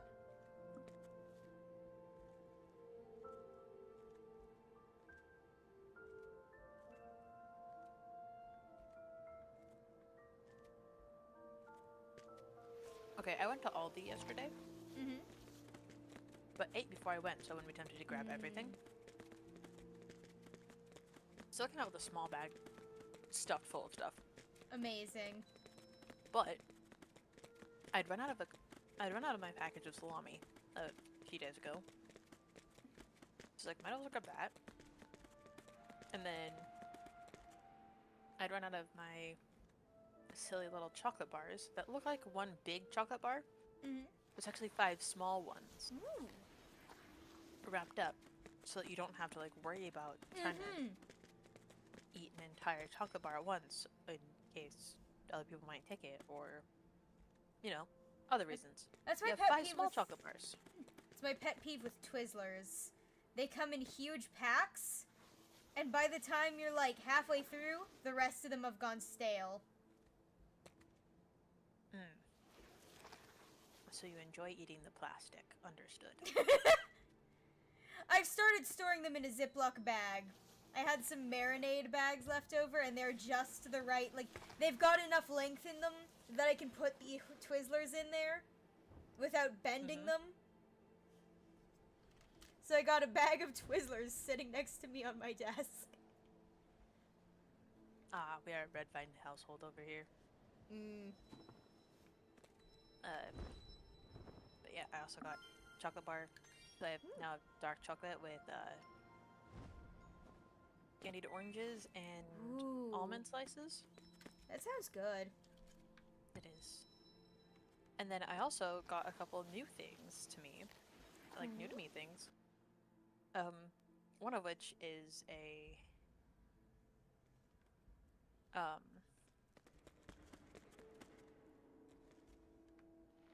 fun treat that I decided I would rather not pay $4 a thing for, called pupusas, which are basically Salvadoran stuffed tortillas. Yes! I knew they sounded familiar. Yeah, yeah, it's masa filled with fillings and like usually like meat and cheese, or like the first one that I had was beans and cheese. And so this is pork carnitas and cheese pupusas. And like it's like a box of like 4 or 5 of them, which honestly, great deal.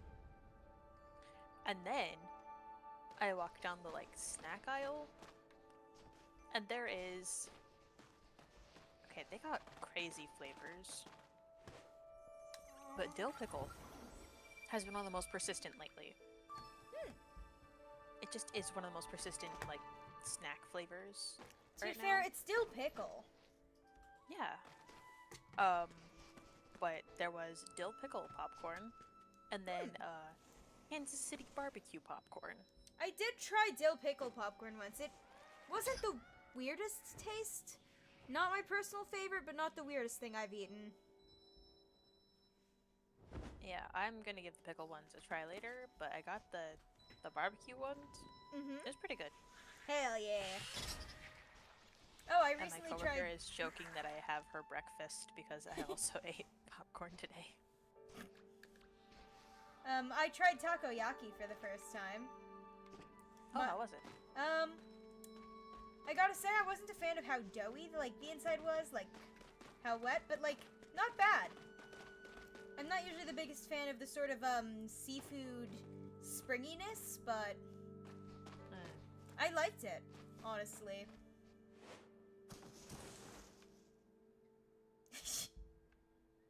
I also got myself a thing of,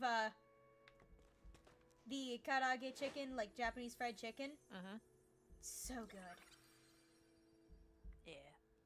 That is my go-to, like, if I have a bit of time to order food, I go for that. Man, there's a country song called Chicken Fried. You tell me, chicken fried?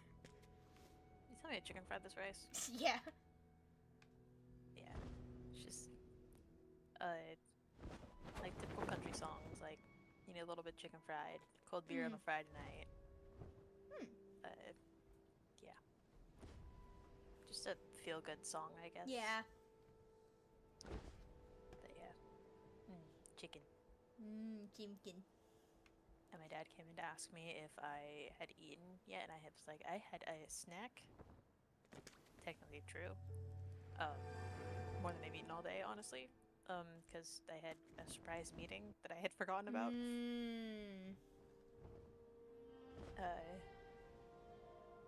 And so I will be getting taquitos and a taco. Ooh.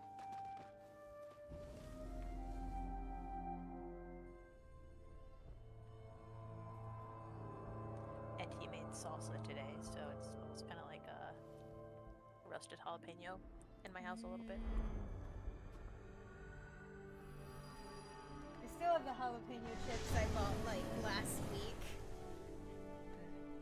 I can't eat too many in one sitting because my mouth doesn't like it, but they're so good. They're so good. And then my mouth is like, nah, it hurt. And I'm like, but tasty.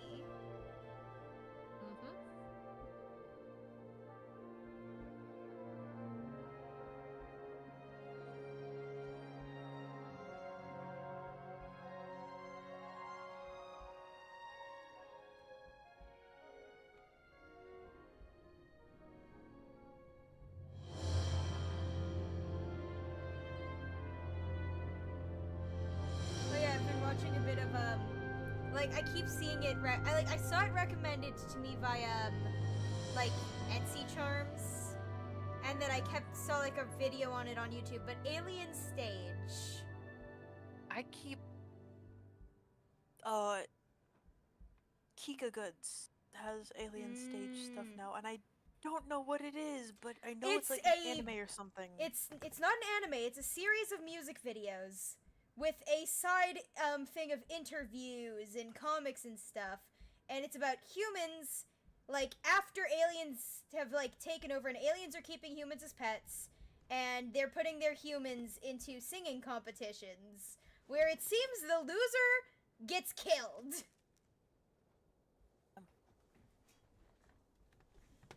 Get really good at singing. Yeah, and the first round is literally two childhood friends. They're super close. They sing a duet of, like, the song they sang as children. And, like, there's a moment where you think it's gonna be an unprecedented tie until you hear the gunshot ring out. Oof. And that's when the more innocent character realizes what the game show actually is. The songs aren't half bad, though. They're pretty good. Okay. And they've got fully translated English subtitles. Nice.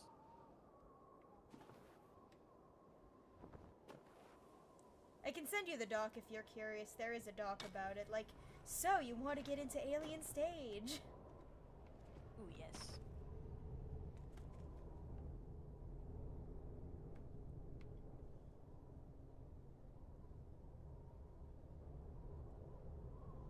Man, I was gonna talk about a story that I heard, like, earlier today. Just a Reddit story. It was either earlier today or yesterday. One of them. One of the two. Yeah. And then the Alien Stage thing reminded me of the Hunger Games and, like, the pressure of a name and stuff, and I'm like, oh, cool. But yeah, the story. This guy is so upset that his ex-wife hid that she was still working, like she didn't quit her job. And he's listing off all this stuff. He's like, yes, we had a rocky relationship. And at one point, there was like a big argument and things were said that led to her quitting her job. I was like, okay, dude, what did you say? Yeah, what did you say? We need context. Dude? And why are you mad that she didn't quit? Like, the fact that he wouldn't say is telling enough. Like, he's definitely, like, the asshole if it was that subreddit. I don't know if it was or not. But, yeah, so, he said that his work hours were longer than hers, so he would leave, then she would, and then she'd get home, and then he would get home. And so, like, he had no idea that she was still working. She said that she was just, like, hanging out with people as a stay-at-home wife. And he tried so hard to get her to be a mom, but like there's one point where he's like, yeah, he made me think I was infertile. And it took reading a comment saying that, oh, she was probably on birth control. For him to realize? For me to realize that's what he meant. Like just a comment on the YouTube video that I was watching. It's like, so she didn't quit so that she could save up to divorce him, and was on birth control so that she wouldn't have to be connected to him via child. And damn. She's the villain? Dude, I think you nah. might be the villain here. And he's like, and everyone in my family is siding with her. They're all like, oh, good for her. But what about me? I'm going through it too. It's like, dude, if your own family is siding with her, I think you're the problem, dude. Though there have been a couple stories I've seen where the family sided with, like, the person who was... Yeah, and it's like, no. Oh, you poor fucking thing. But, like, clearly this guy was, like... There's cases where the family is in the wrong, and there's the cases where OP is clearly the asshole.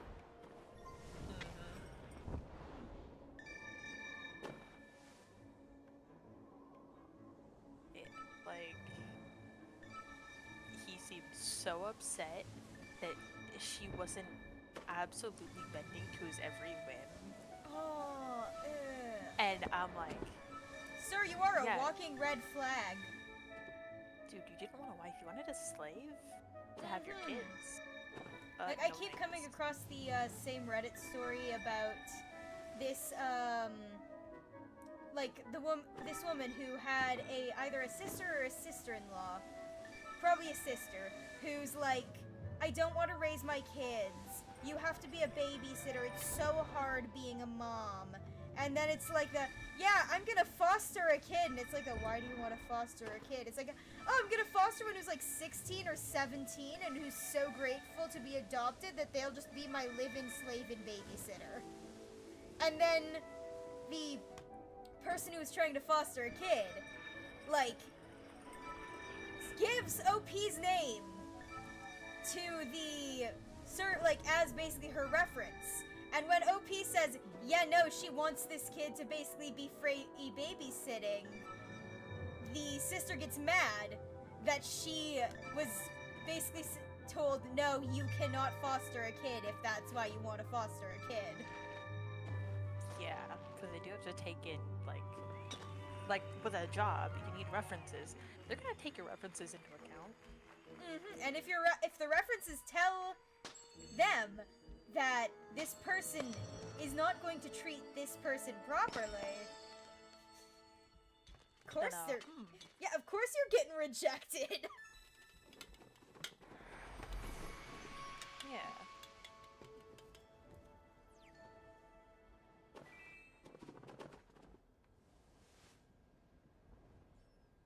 Like, I wonder why that didn't go through. Like, there's also the stories of, like, the people whose siblings who have kids want them to babysit while on vacation. And so, like, their vacations are never fun because they're just always babysitting. Because they're always the baby. Yep, I think I read the same one. There's been a few of them. I've heard several different ones, like, oh, we're going to Disney, but, like, we're expecting you to stay with the kids. Uh-huh. And, like, the ones where they're like, oh, yeah, no, I am going to book my room myself. I am going to drive there myself. I'm going to buy a plane ticket if I have to. And they're like, what? No, you're ruining the vacation. It's like, no, you're ruining the vacation because you're not basically doing what we want by being our free babysitter. And it's like I didn't agree to be your free babysitter. I am brother, not your babysitter. Oh, fuck off. I like the ones where, like, the husband is told about it. It's like, oh, I had no idea she was doing this. I am so sorry. Yeah, it's like, wait, my wife was being an asshole? Oh my god, I'm so sorry. I didn't raise her to be like this. Didn't raise her. Clearly your parents did, but I didn't. Like, where it's clear that the parents want them to do that, and then the siblings were like, no, you never had to do that. Like, yeah. Which honestly, is kind of what I would put through. It'd be like, hey, can you watch the kids? Yeah, sure. Your siblings can watch the kids. It's like, that's not what I asked for. Okay. Like, after a while, my sisters made it very clear that my sisters and I could say no to babysitting. But they would figure out other ways that we would both don't leave the house. And yeah, I'm just like, yep, okay. Thank God. There's only so much you can take before that Like, I'm basically my mom's babysitter in a sense.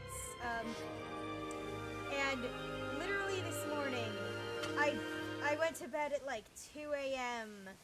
I get awoken at like 8 a.m. like, hey, are you awake? I got you a donut. And I'm like, yes, thank you.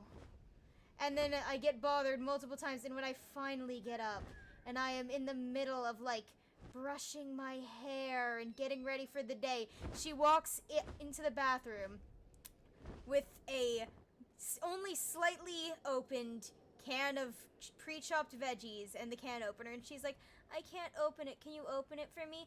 I patiently open it. I gently hand it to her, and I say, don't drop it. First thing she does is drop the lid on the floor.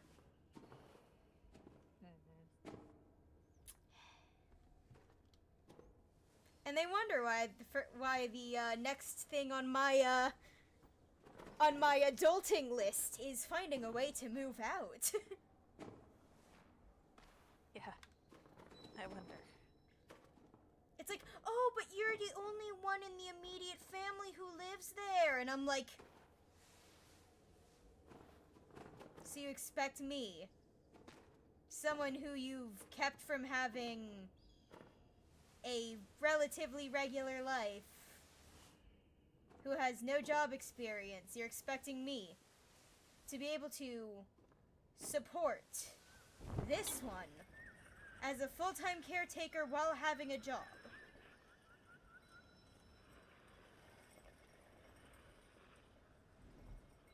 Make it make sense.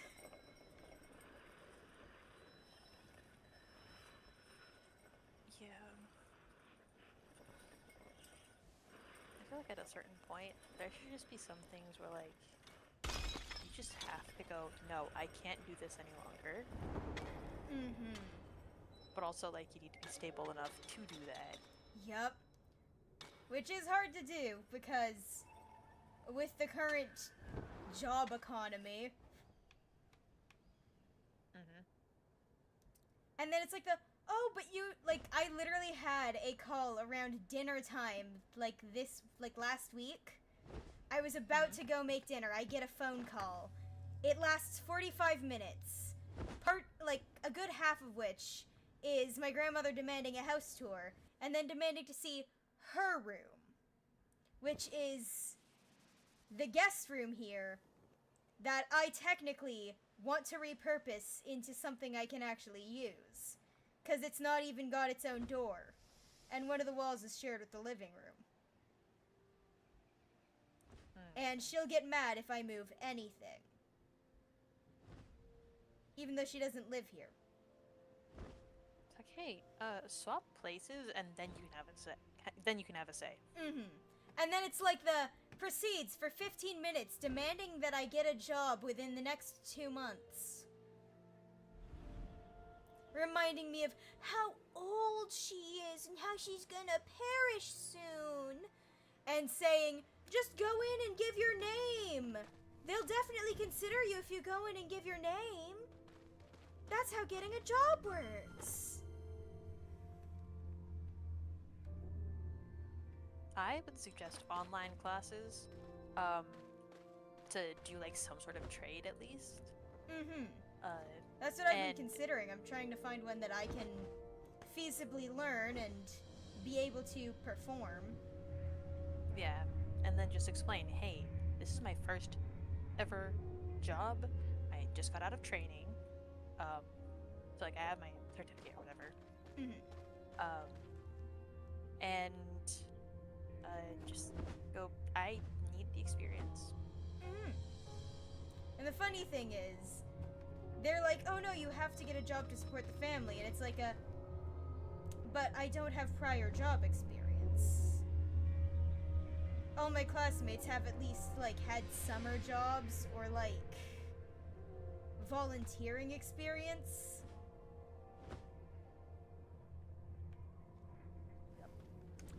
And I'm just like, man, I'll just make shit up. Sure, I'll count this group project from college as a job.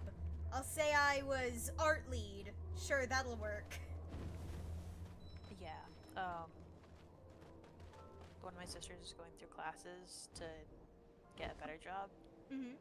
And her other sister's like, hey, yeah, your current job right now is basically what you're doing the classes for, just in a different setting, so we can rework that to be in this context, and then, like, that could help you get jobs once you're done with your classes. But, like, yeah, do the classes, and then maybe you'll have better prospects. And also, I got the knock on my door that means food is ready. Oop. So... Would you like me to take over flying around? Where are we supposed to go next? Technically grandma dinner. Mmm. That starts in like 8 minutes, 7. I'm gonna go home. Alright. And I'm gonna link onto you, and then you just drag wherever. Of course. I will be back though. Yeah. Before stream ends. Yeah. I mean, we've got another hour, so... Let's see. I'll see where well, no, if I go and sit down at the thing. Well. Let's run through forest. And I'm leaving now. Alright.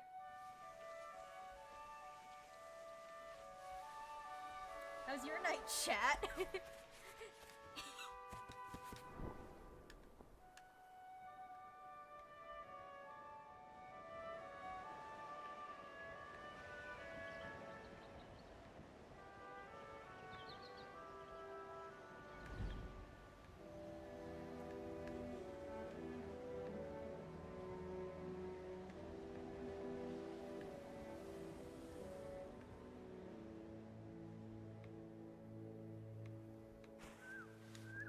Speaking of Reddit stories, some of the funniest ones, like, some of the funny stories I think I've heard are the classic, people talking about hearing,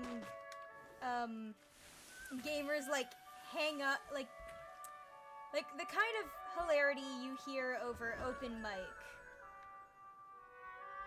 in, like, game lobbies. Someone talking about how they've heard people break up, get divorced, lose jobs.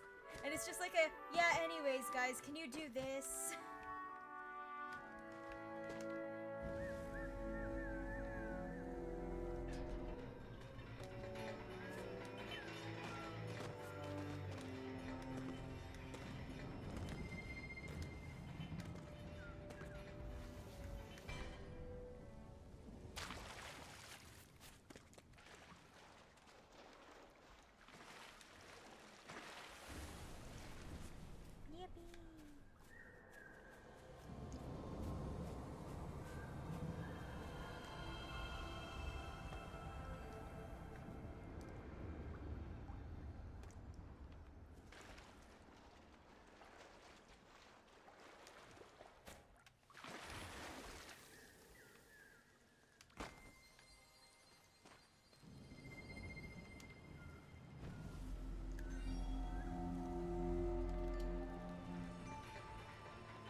been learning how to use MMD software, right? The one you see for like some Vocaloid music videos where they have the character dance. The most entertaining thing is I have a piece of software that allows me to use the VTuber software I make my models in. You can turn those into the models for Miku Miku Dance. And the problem is, you have to add the physics yourself. Because whatever physics were in the VTuber software model don't always get properly translated over. It's also a great way to touch up your models if you want to change parts of the rigging, because the VTuber software doesn't have capes, cloaks, proper coats, because it just makes it one big cone that goes all the way around. So technically, if I had the patience to, I could make actual, like, proper, flowy coat skirts and stuff. But dear God, the pain you have to go through to learn how to do it. I think I'd rather just go for, like, shirts and pants and things that I don't have to worry about the physics of.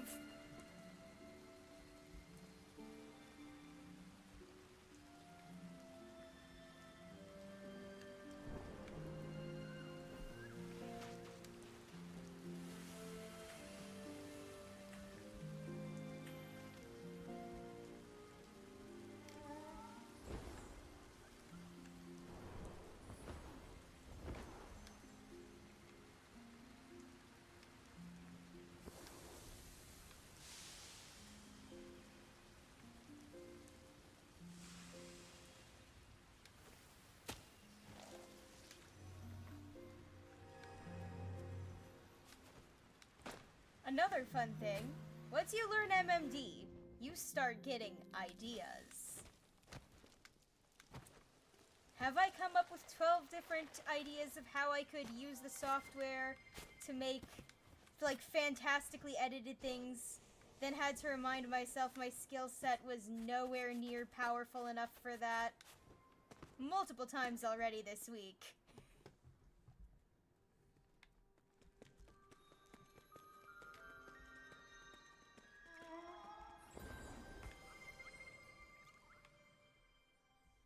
Anyway, this is your sign to learn a new random skill and hope it comes in handy.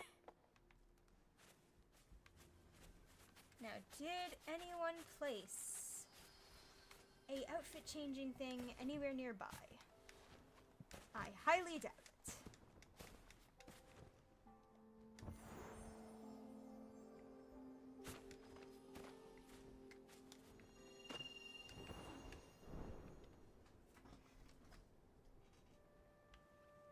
Because I would personally love to put something flammable, but I cannot find the outfit changing thing.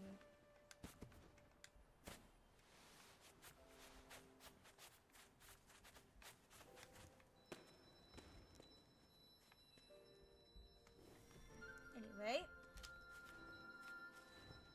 Free wax.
Not that.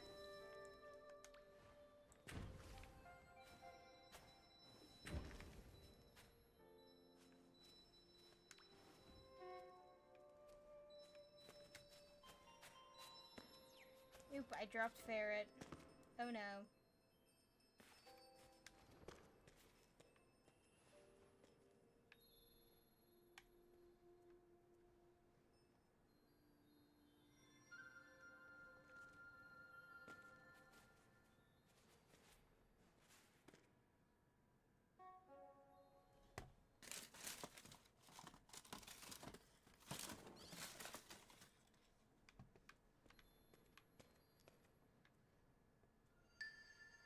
Oh, come on, next round.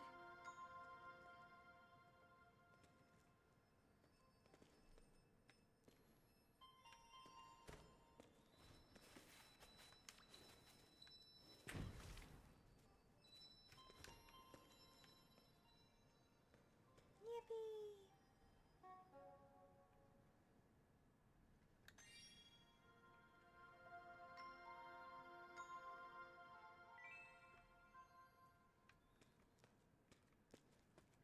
Hold on, I know exactly what emote to use.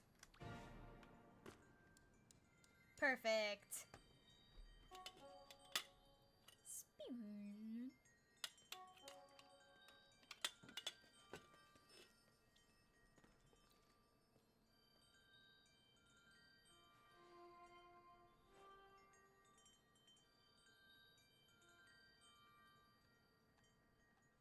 I make pretty wind chime noises.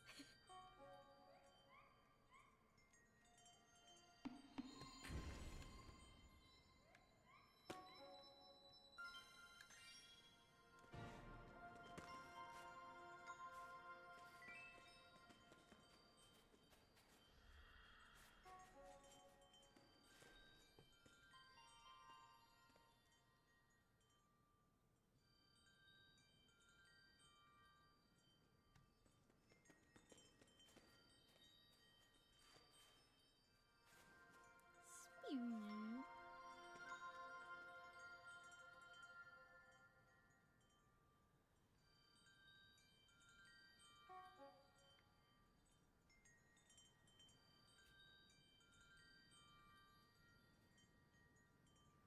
The epic highs and lows of a dubious nerd stream.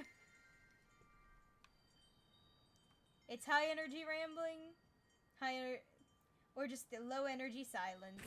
That's it.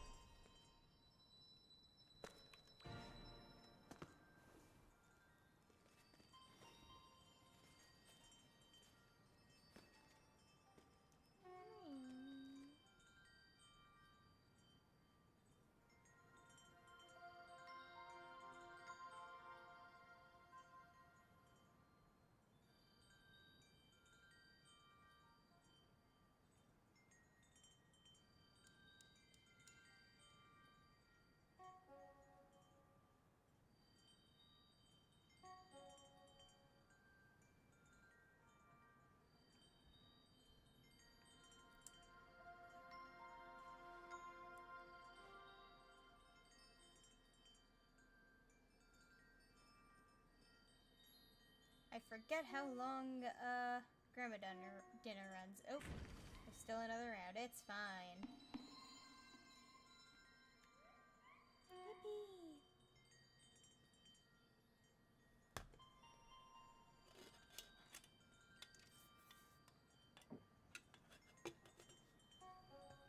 I'm back. Welcome back. Oh wow, full house. Yep.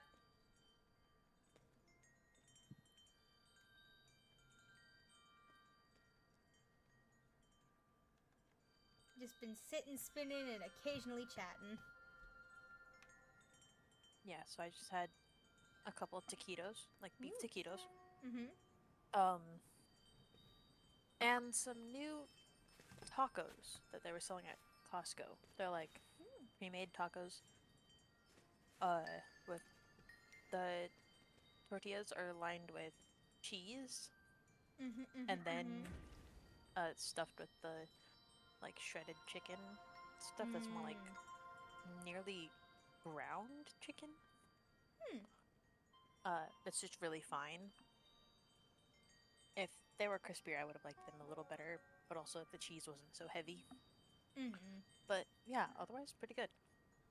Fun fact, that's kind of how I build my tacos. When it's like, when I had taco nights, put the taco, put a bunch of cheese, layer the inside with cheese, then put the meat in. The meat melts the cheese and keeps the taco shell together because I usually have hard tacos. Mm-hmm. So it makes them just that little bit less messy. And also, I'm a cheese fiend. I am also a cheese fiend.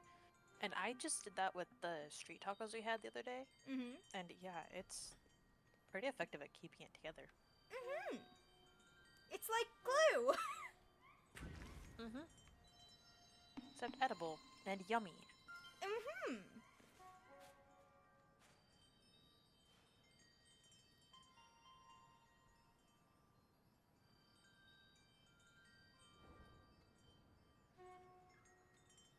On topic of glue, Mm-hmm. it's made from like animal bones, right? Yep. So I saw a post today that was like, hey, since blood is made in bone marrow, which is famously in bones, Mm-hmm. Mm-hmm. Mm-hmm. um, well, you see, if skeletons are reanimated, that sends life through the bones, right? Yep. So skeletons should be constantly Yep. bleeding Should be constantly leaking blood. and leaking blood. I saw that post too. It's got to be one of my favorite. Like just making, like going. Okay, let's apply real life logic to a fantasy thing. One of my favorite genres of those posts is talking about the Fae in modern times. Like they've grown accustomed to iron, but then you bring in plastic and they hiss. That's the most toxic thing they've ever seen. They're not touching it. It's the most unnatural thing. They cannot. They can handle iron now. It's been centuries. But like plastic, that's so new, and it's so vile. It is against the laws of nature. No, thank you. They will get a rash if they even so much as see plastic.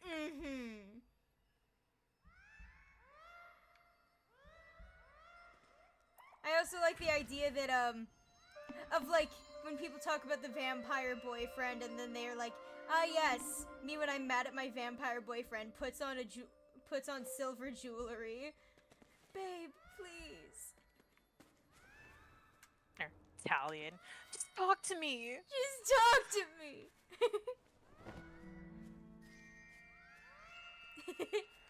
I'm gonna go for a walk. No!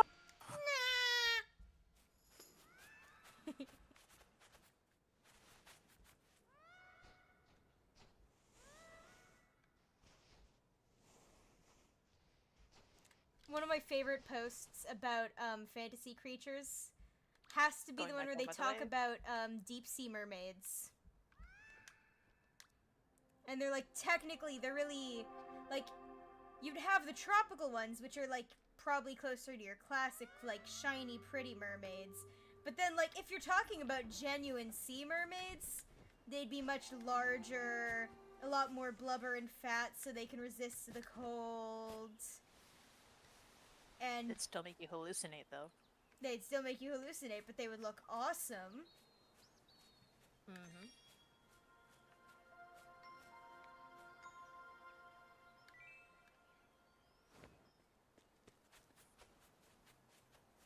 Days of Nature.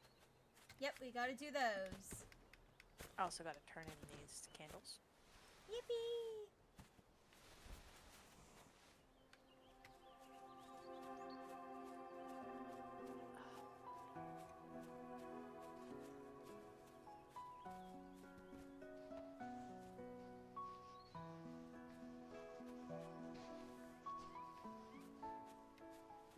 There was a thing I was gonna say. But the words disappeared. It has left my mind. Yep.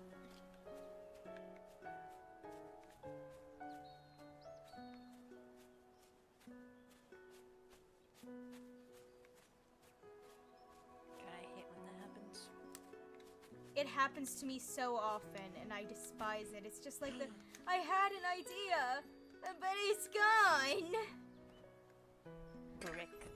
Brick.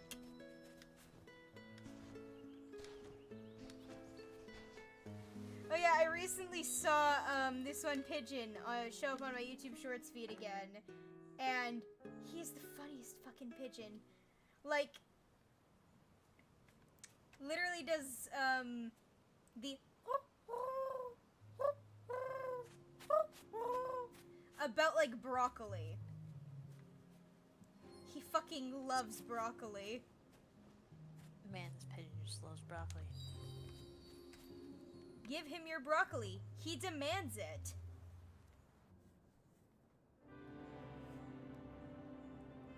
He demands tribute in the form of broccoli.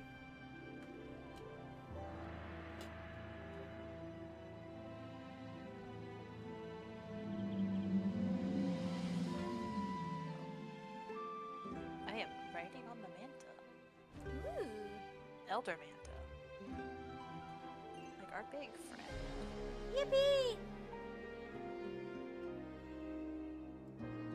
Also just realized that teleporting here from the person actually makes it a lot easier to get here and do all the hourly events. Ah. Because sunset starts in like 2 minutes. True.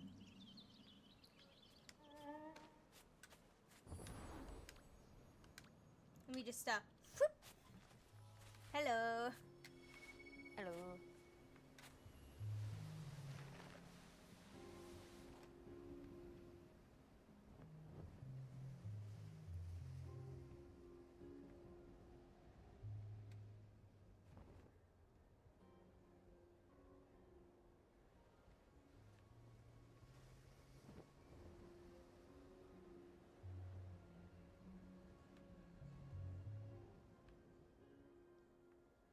Swoop.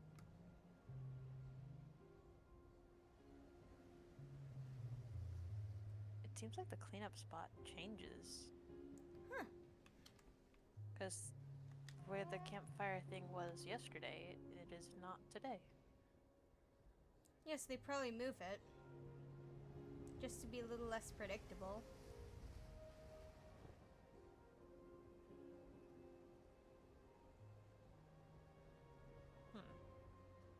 Either that or, no, they wouldn't have. Beak call.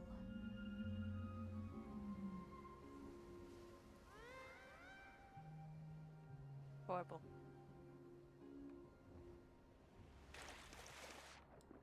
Splash. Hee seashells. Seashell. Let's do this.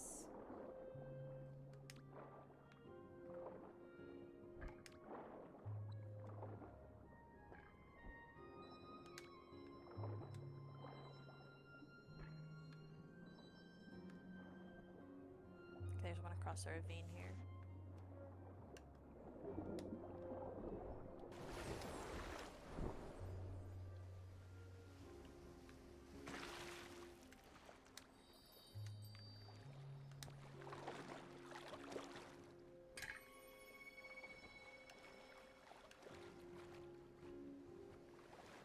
I think after stream, I'm gonna check out MonsterCon.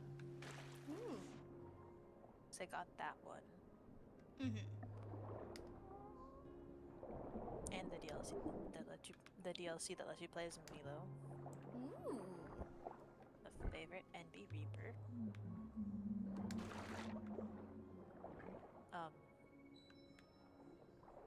Also because I did get the funky ending in Road Trip Mm-hmm. that I was talking about yesterday. Yeah?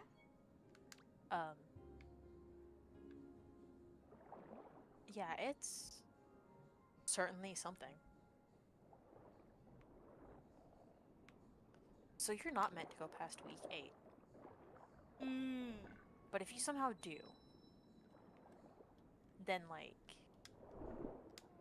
the game just like gets sentient kind of. Huh. And then, like, starts talking specifically to Polly, the ghost. Pollygeist. I'm just going down. I think that is a Lost Cause shell. Yeah. So, the game technically is the, like, creator, or, like, one of the devs just talking to Polly, while Scott, like, regresses, like, different versions of himself. Damn. And so, like, you're watching your friend, like, basically die in reverse.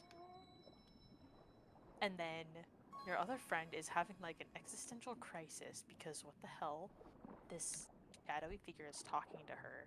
And you're just the side character meant to make the choices. And it ends with a really cool, like, song. Ooh. As Polly walks off into the, like, end of the road, per se. Mm-hmm. But, like, it gets really kind of almost creepy. Huh.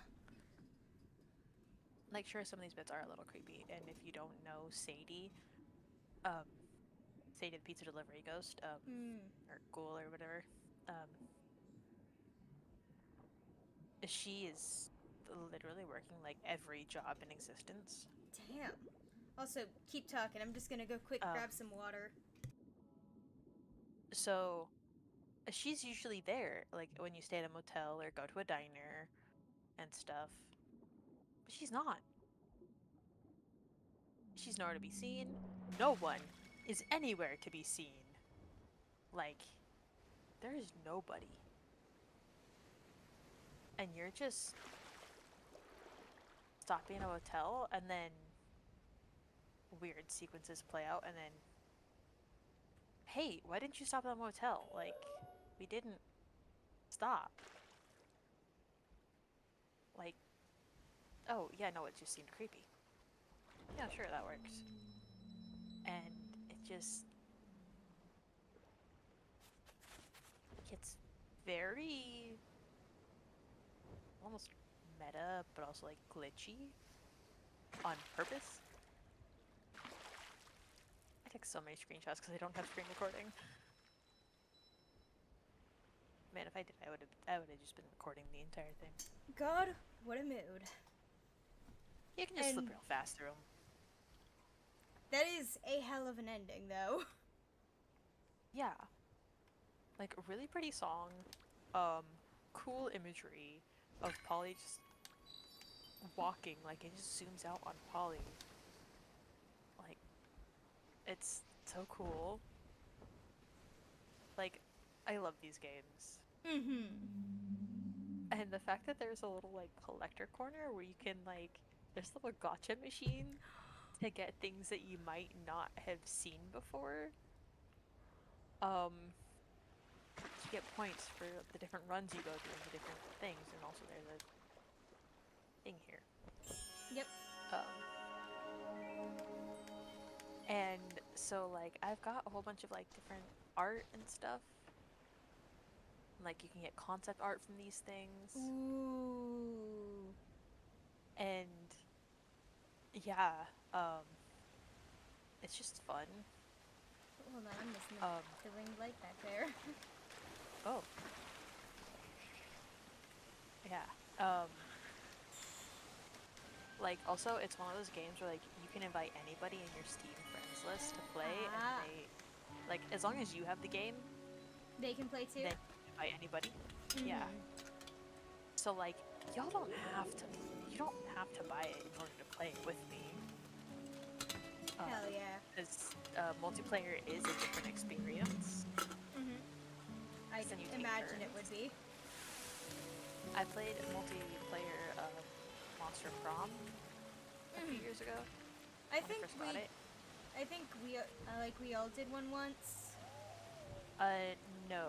No, we did one with They Who Shall Not Be Named. Yeah, I don't think I was there for that, but the last time I played, Monster Prom was in 2021, so that was before I was even in this space. Yeah. But yeah, oh, here's another one.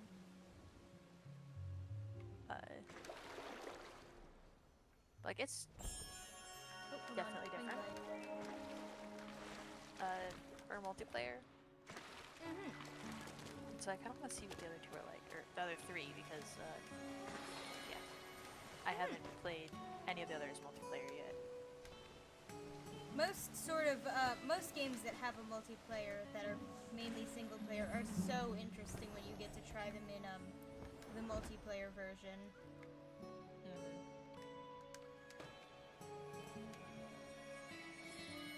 Like, in a road trip, you take turns driving the car. Ah. And, like, there's a little, turn tracker at the top of the screen. Like, you can mouse over it and it'll, tell you whose turn it is. Oh my god, I'm so turned around. I'm never here at sunset. It's pitch black down here at sunset. Yeah, turns out no light means no light. No light means no light. Truer words have never been said.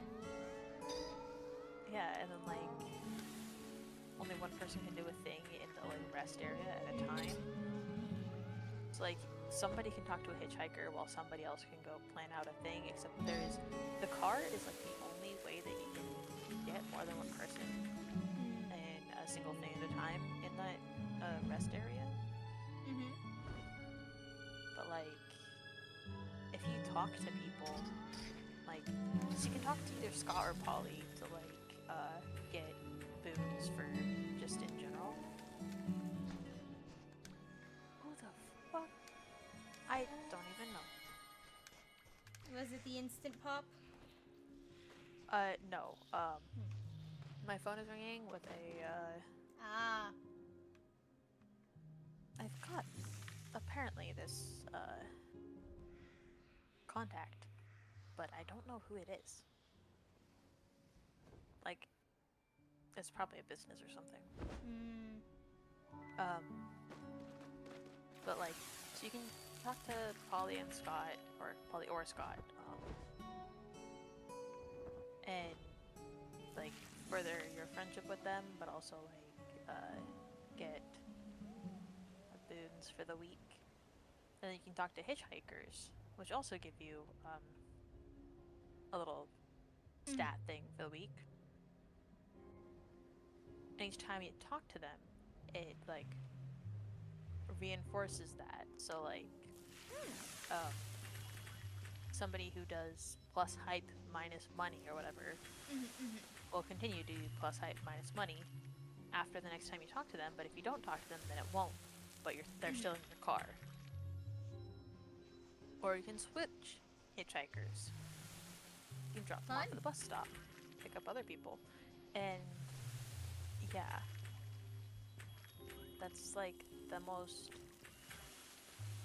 clear this was meant for more people than just one out of all the games. Yeah, I'd love to, like, experience the multiplayer. Yeah. Just to see what it's like, you know?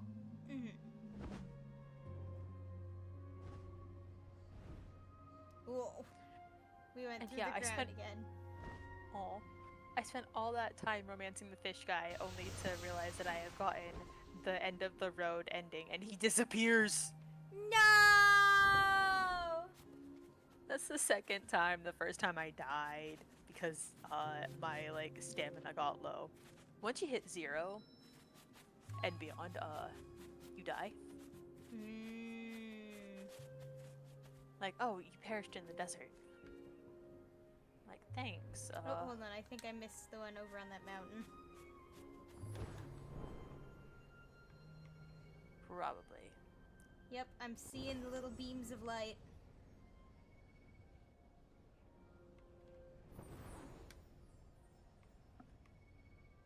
Where's the Days of Nature thing?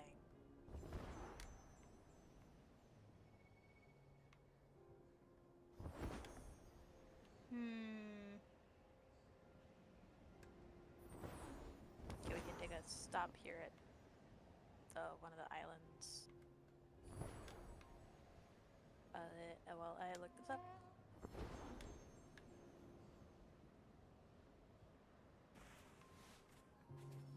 And yoink.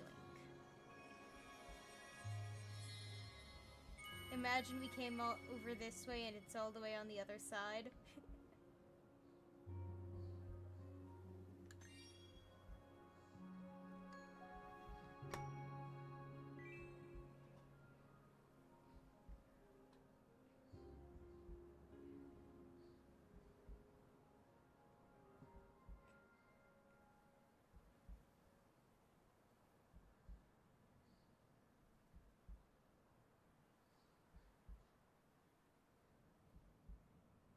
Oh.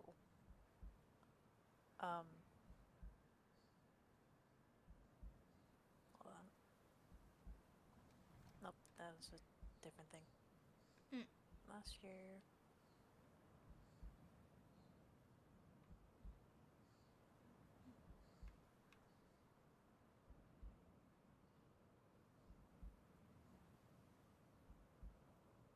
They've got a map of the coin locations. Oh, that's good.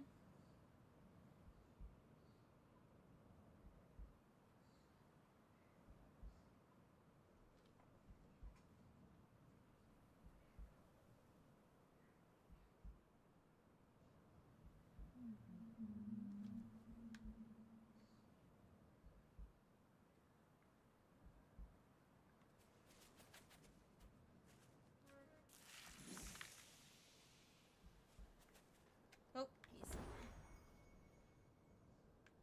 You know, I'll look around and see if I can find anything. Yeah, look for like a campfire or like black oil in the water or something. Mm-hmm. And a campfire near that or something. Logically. Alright, let's see if I can find anything.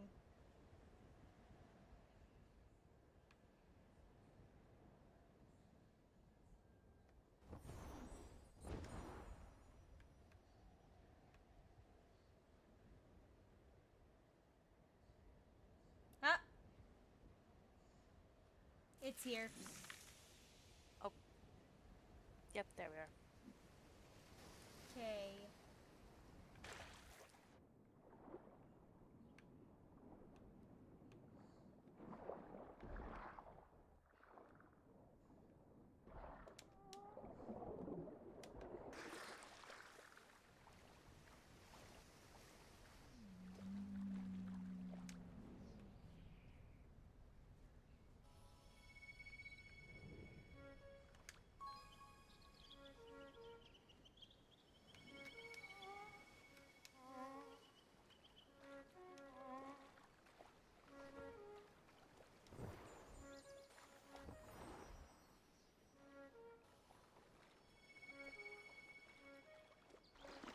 Oh, duh, of course it would be somewhere where the coins are.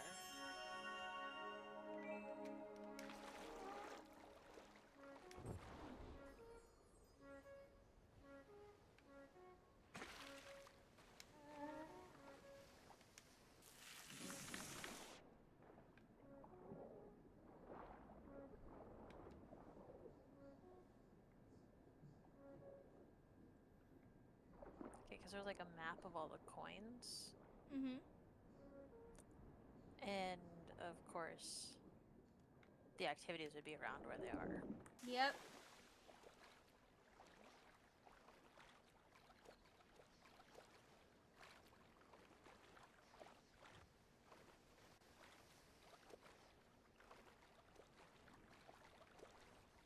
Trying to see if I can find more of the goop, but I'm not seeing it. I think it's because you might have collected all of the light for the day. So that's 2 birds is all the light for the day? If it says all event ticket light collected, or like... If it said that, I missed it. Okay, then Wait. try making the tickets, see if you get 5. Oh, no, yeah, no, I only got 3. There's another one over here. They found their friend over here. Hi. And yeah, no, there's oil, but I'm just not spotting it. There might be a glitch with the, I don't know, it happens sometimes where things just don't render properly.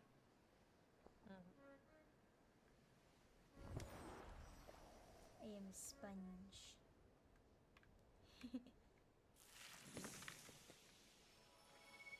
Sponge Jew bird wing. Yep. Fun fact, did you know they make sponges out of cut hair to try and clean up oil spills? I read about a project that was collecting hair cuttings from hair salons and using those to make these sort of bats of hair that could essentially collect the oil. Smart. I'm not sure how much it's being used nowadays, but it's pretty impressive. And it lowers a bit of waste because hair's not going straight to the dump, it's being used for something in advance. Yep, here's another coin.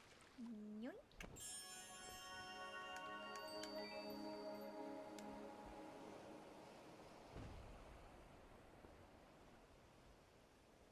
It seems like they're dotted around the islands. But like mini islands. That would make sense. Also, there may be something in Prairie Peaks. I'm not sure. I haven't been there yet. We'll see.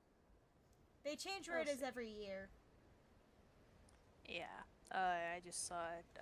One of the promo things was like the little thing is in the water again or something. Ah. I wouldn't be surprised if they bring back things from past years. You can just put it back in the code and it's all done. Yeah, just copy and paste, you know?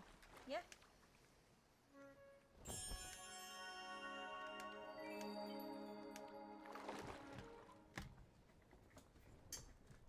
Or you just set it to be active only during certain time ranges.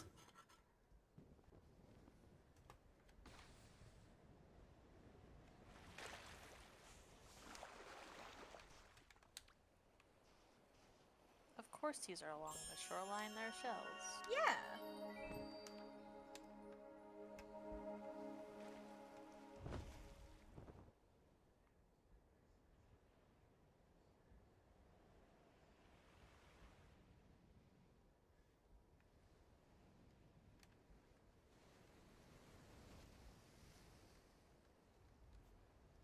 I just remembered a meme I was making to myself.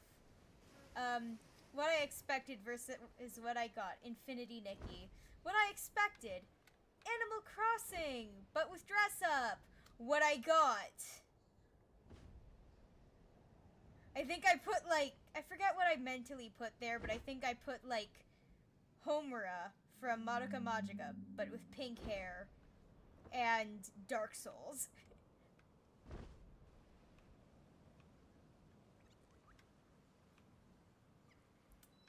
Because it really do be like that. It's like, ah yes, cozy dress-up game, you collect things. There is a war going on between several kingdoms. There are refugees. There's mysterious coma incidents. There is blood magic to make you a pacifist. There's a blood curse that forces pacifism on everyone to the point they had to come up with, like, fashion battles as a way to peacefully resolve conflicts. Outfits have a sort of magic to them, and the people who can unlock the magic in outfits have guilds that they join so they can solve the problems created in the world.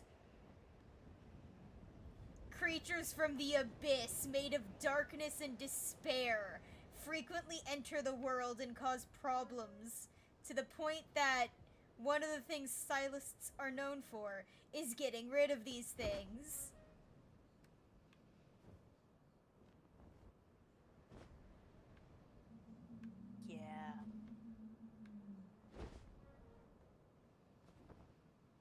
I love it when, like, it's a cute thing, and then you find out the lore, And it's just like, oh, he's a little fucked up, actually. Yeah, me and Monster Road Trip, honestly. Yeah. I was like, oh, cool. There's nothing about the end of the road ending, like, anywhere. This game's been out for, like, nearly 2 years. Oh my god, my game froze. Oh. Uh, hmm,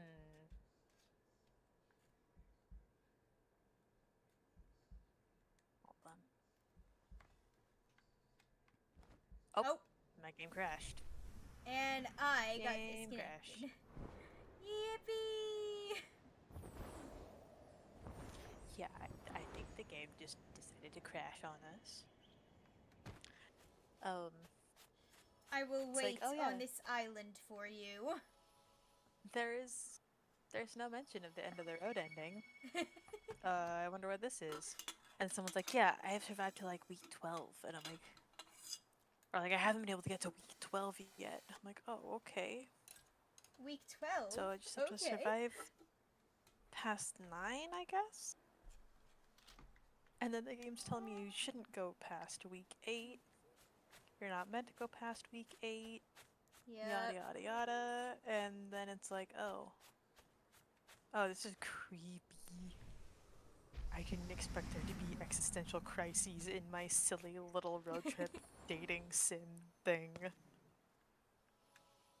It's supposed to be feel good. Feel good game with choices. Alas, you have been fooled yet again. Also, the one of my favorite things is the horse. The horse? The horse. Tell You me get to more pet about a this horse. So, there are 69 different locations you can visit, Damn. and one of them is like the stables. And you can pet a horse. You can worship horses. You can race the horses or something. And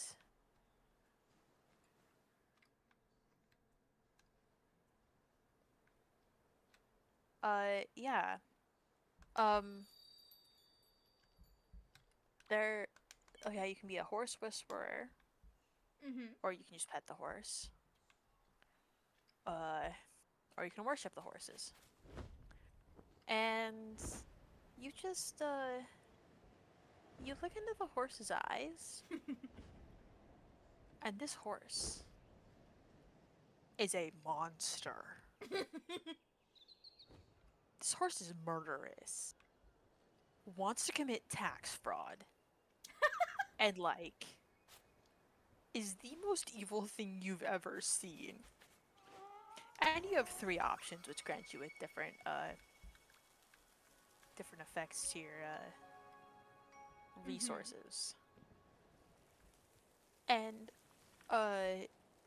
yeah, by choosing one of the options, like you can you can be like called out for clearly not understanding the horse, because they're like, oh yeah, what's the horse telling you? And you can just be like, oh nothing. It's like, clearly that horse wants to commit tax fraud. It's like, oh, so you guys could see it too. Okay, I'm not crazy. But just to zoom in your little photo book, you get like 3 or 4 different pictures of this horse just zooming in closer and closer, looking at you with crazier and crazier eyes. I say it tries to telepathically tell you that it wants to murder the innocent and commit tax evasion. Um, it's one of my favorite things. Also, the clear Freddy Fazbear's ripoff. I will rejoin you. Give me a second. Okay. Yeah, there's a Freddy Fazbear's Pizzeria ripoff. with clearly murderous vegetable animatronics at this soup restaurant. Clearly murderous vegetable animatronics at this soup rest. Your friend is in a place where you can't join. Ah, damn it. Okay. And we'll head back to the main part of Prairie then. Yeah. They're certainly something. And of course, Sadie is there trying to fix things with these things as they get a little creepy on you. It's like, oh, that was not the right song. And also, a pancake eating contest. Where, to join, you have to take a quiz. There you are. So you have to do a, like, questionnaire. Mm-hmm. And I think I put it down in the D&D chat. Let me just get that real quick. Because, yeah, it's fantastic. Yes. Are you legally allowed to eat pancakes in this country? And the narrator answers for you. In this one, yes. In this one, But yes. she better not ask about Croatia. Do you have any syrup allergies? Nope. Only allergic to not having a good time. Have you taken any appetite-enhancing drugs? Entering the competition with the munchies is strictly forbidden. Nah, I'm clean. Today. I'm clean today. And you can choose the level of pancake eating contest you want to be in. And, yeah. Like, there's a whole bunch of fun and wacky, like, situations. But, speaking of horses, Kai and I recently were watching the Overly Sarcastic Productions Journey to the West thing. We were watching one of the more recent videos. Yes, we need a medicine for this guy who's very sick. Hey, I'll have one of everything you have in your apothecary. Yeah, sure, just give that to me, give it to me. And it's like, yeah, no, I only needed these things. And, horse who's actually a dragon. Come here, the horse. And it's like, I need you to piss. And it's like my piss is so magical, it can do all sorts of shit. I am not giving you my piss. That's an actual canon part of Journey to the West, is the magic dragon horse piss. Damn. Can't even get horse penicillin. I can't even get horse piss. How dare. Okay, looks like they have the shards here this year as well. Interesting.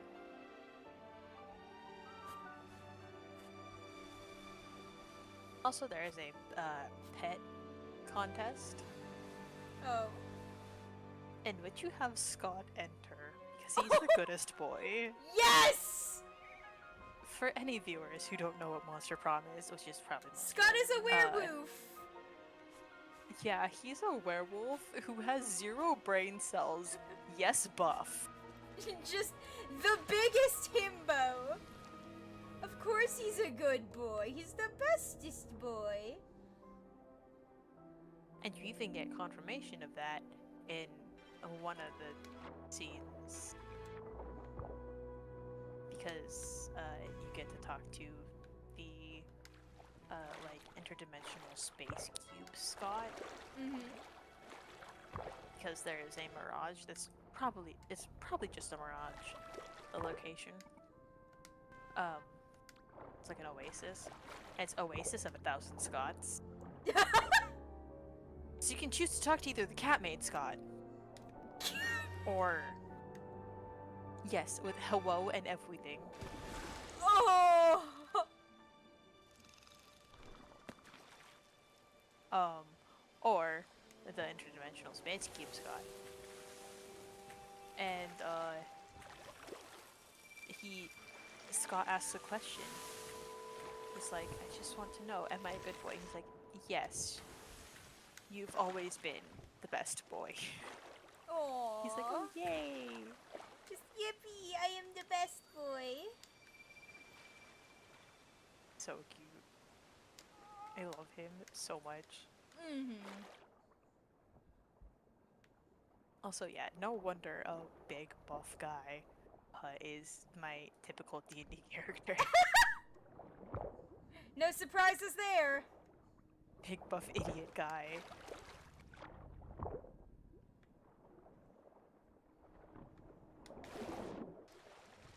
My D&D characters are usually twinks.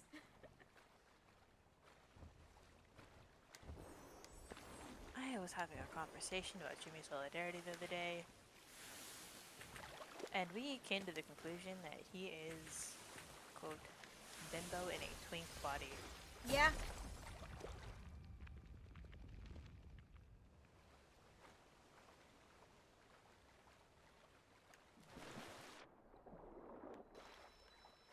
Like, yeah. Yeah.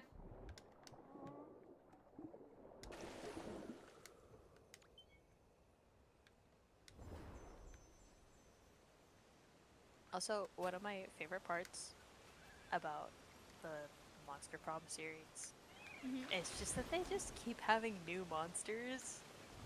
Or like different monsters, like the Fresno Nightcrawler, who's actually Argentinian and plays soccer and has the thickest thighs.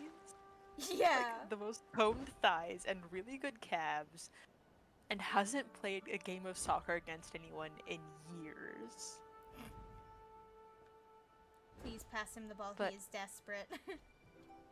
And Scott's the one who decides to try and play soccer with him because he likes sports. Oh Usually no.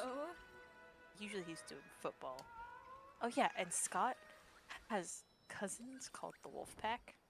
Amazing. Generally depicted by one, like, greasy looking football dude with a bunch of shadow wolves just around him. Amazing. Like, yeah, that is a Wolfpack. That's it. That's just his cousins. And they're there at several different points in the game, and I think it's pretty neat that that's just like a recurring character. The wolf Just pack. the entire wolf pack. But like, there's the Mothman, named Mossman, and Milo, the influencer Grim Reaper, who does go on an internet detox, and it is so painful for them. Oh. In one of the options. And then, like, I don't even know why I'm going back on the boat. I can't even We can sit just go home. there. Actually, I know you're right. As soon as Yeah. I'm out of the boat. And there's, like, Liam, the hipster vampire. Mm-hmm. I remember him. Vera is The Gorgon. Gorgon, like the rich Gorgon girl. Polygeist, who doesn't know exactly how she died, so she just says, "Yeah, that's how I died."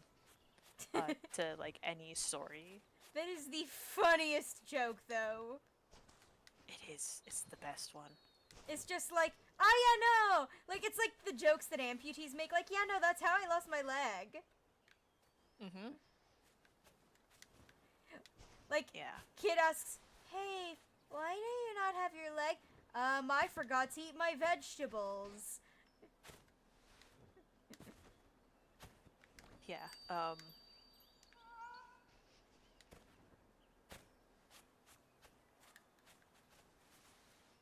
And then we also got Miranda Vanderbilt. No, I think it's Vanderbilt. Miranda something. the mer princess who was sent to Spooky Academy to Ah. learn the ways of regular people. Mm-hmm. And who is so rich that she has servants eat her food for her. Yeah, I remember that from Monster Prom. And then there's Dahlia Aquino, your like typical like tiefling, like big buff blue demon woman Amazing. who's like a fighter. Also Damien, the one-horned Yep. Damien with two dads of hell. Mm-hmm. Yeah, the kings of their circle of hell. Then let's see. There's also the witches from the coven. Joy, Faith, and Hope. Faith, Hope, and Joy. Then there's also Evil Joy, Evil Faith, and Evil Hope. Damn. Also, it is implied in at least several of the animal rescue options that Polly and Faith are hooking up. Damn. Mm-hmm. And yeah, just a bunch of fun characters. And there's probably more in MonsterCon, but I haven't touched that one yet because I wanted to get all the endings, at least all the main endings. I can go for the like side quest endings later, but a lot of it requires chance because like the romance endings require you getting to a place and my brain wants to say romanticing. Romancing. That's not the word for it. Romancing. Yes, that's it. Just a couple Romancing, consonants off. Yeah, the right person, the right hitchhiker. And then also, the like super mega ending for those is getting there with the right romance, yes, romance, and then having other random quests go on, usually about one a week. Damn. Yeah, so I got like at least one of those, like just I got a couple of those like random quest ones, and then a couple of the romance ones, but never all three. But yeah. So, moral of the story: fun games, slightly explicit. Yep. Or at least implied. Implied. And that is time for stream tonight. And yeah, that's stream. Thank you all for watching. I hope y'all enjoyed today's insane ramblings while we played Sky. Thank you for watching. Feel free to subscribe. And I hope I see you in the next stream. Goodbye! Bye, chat.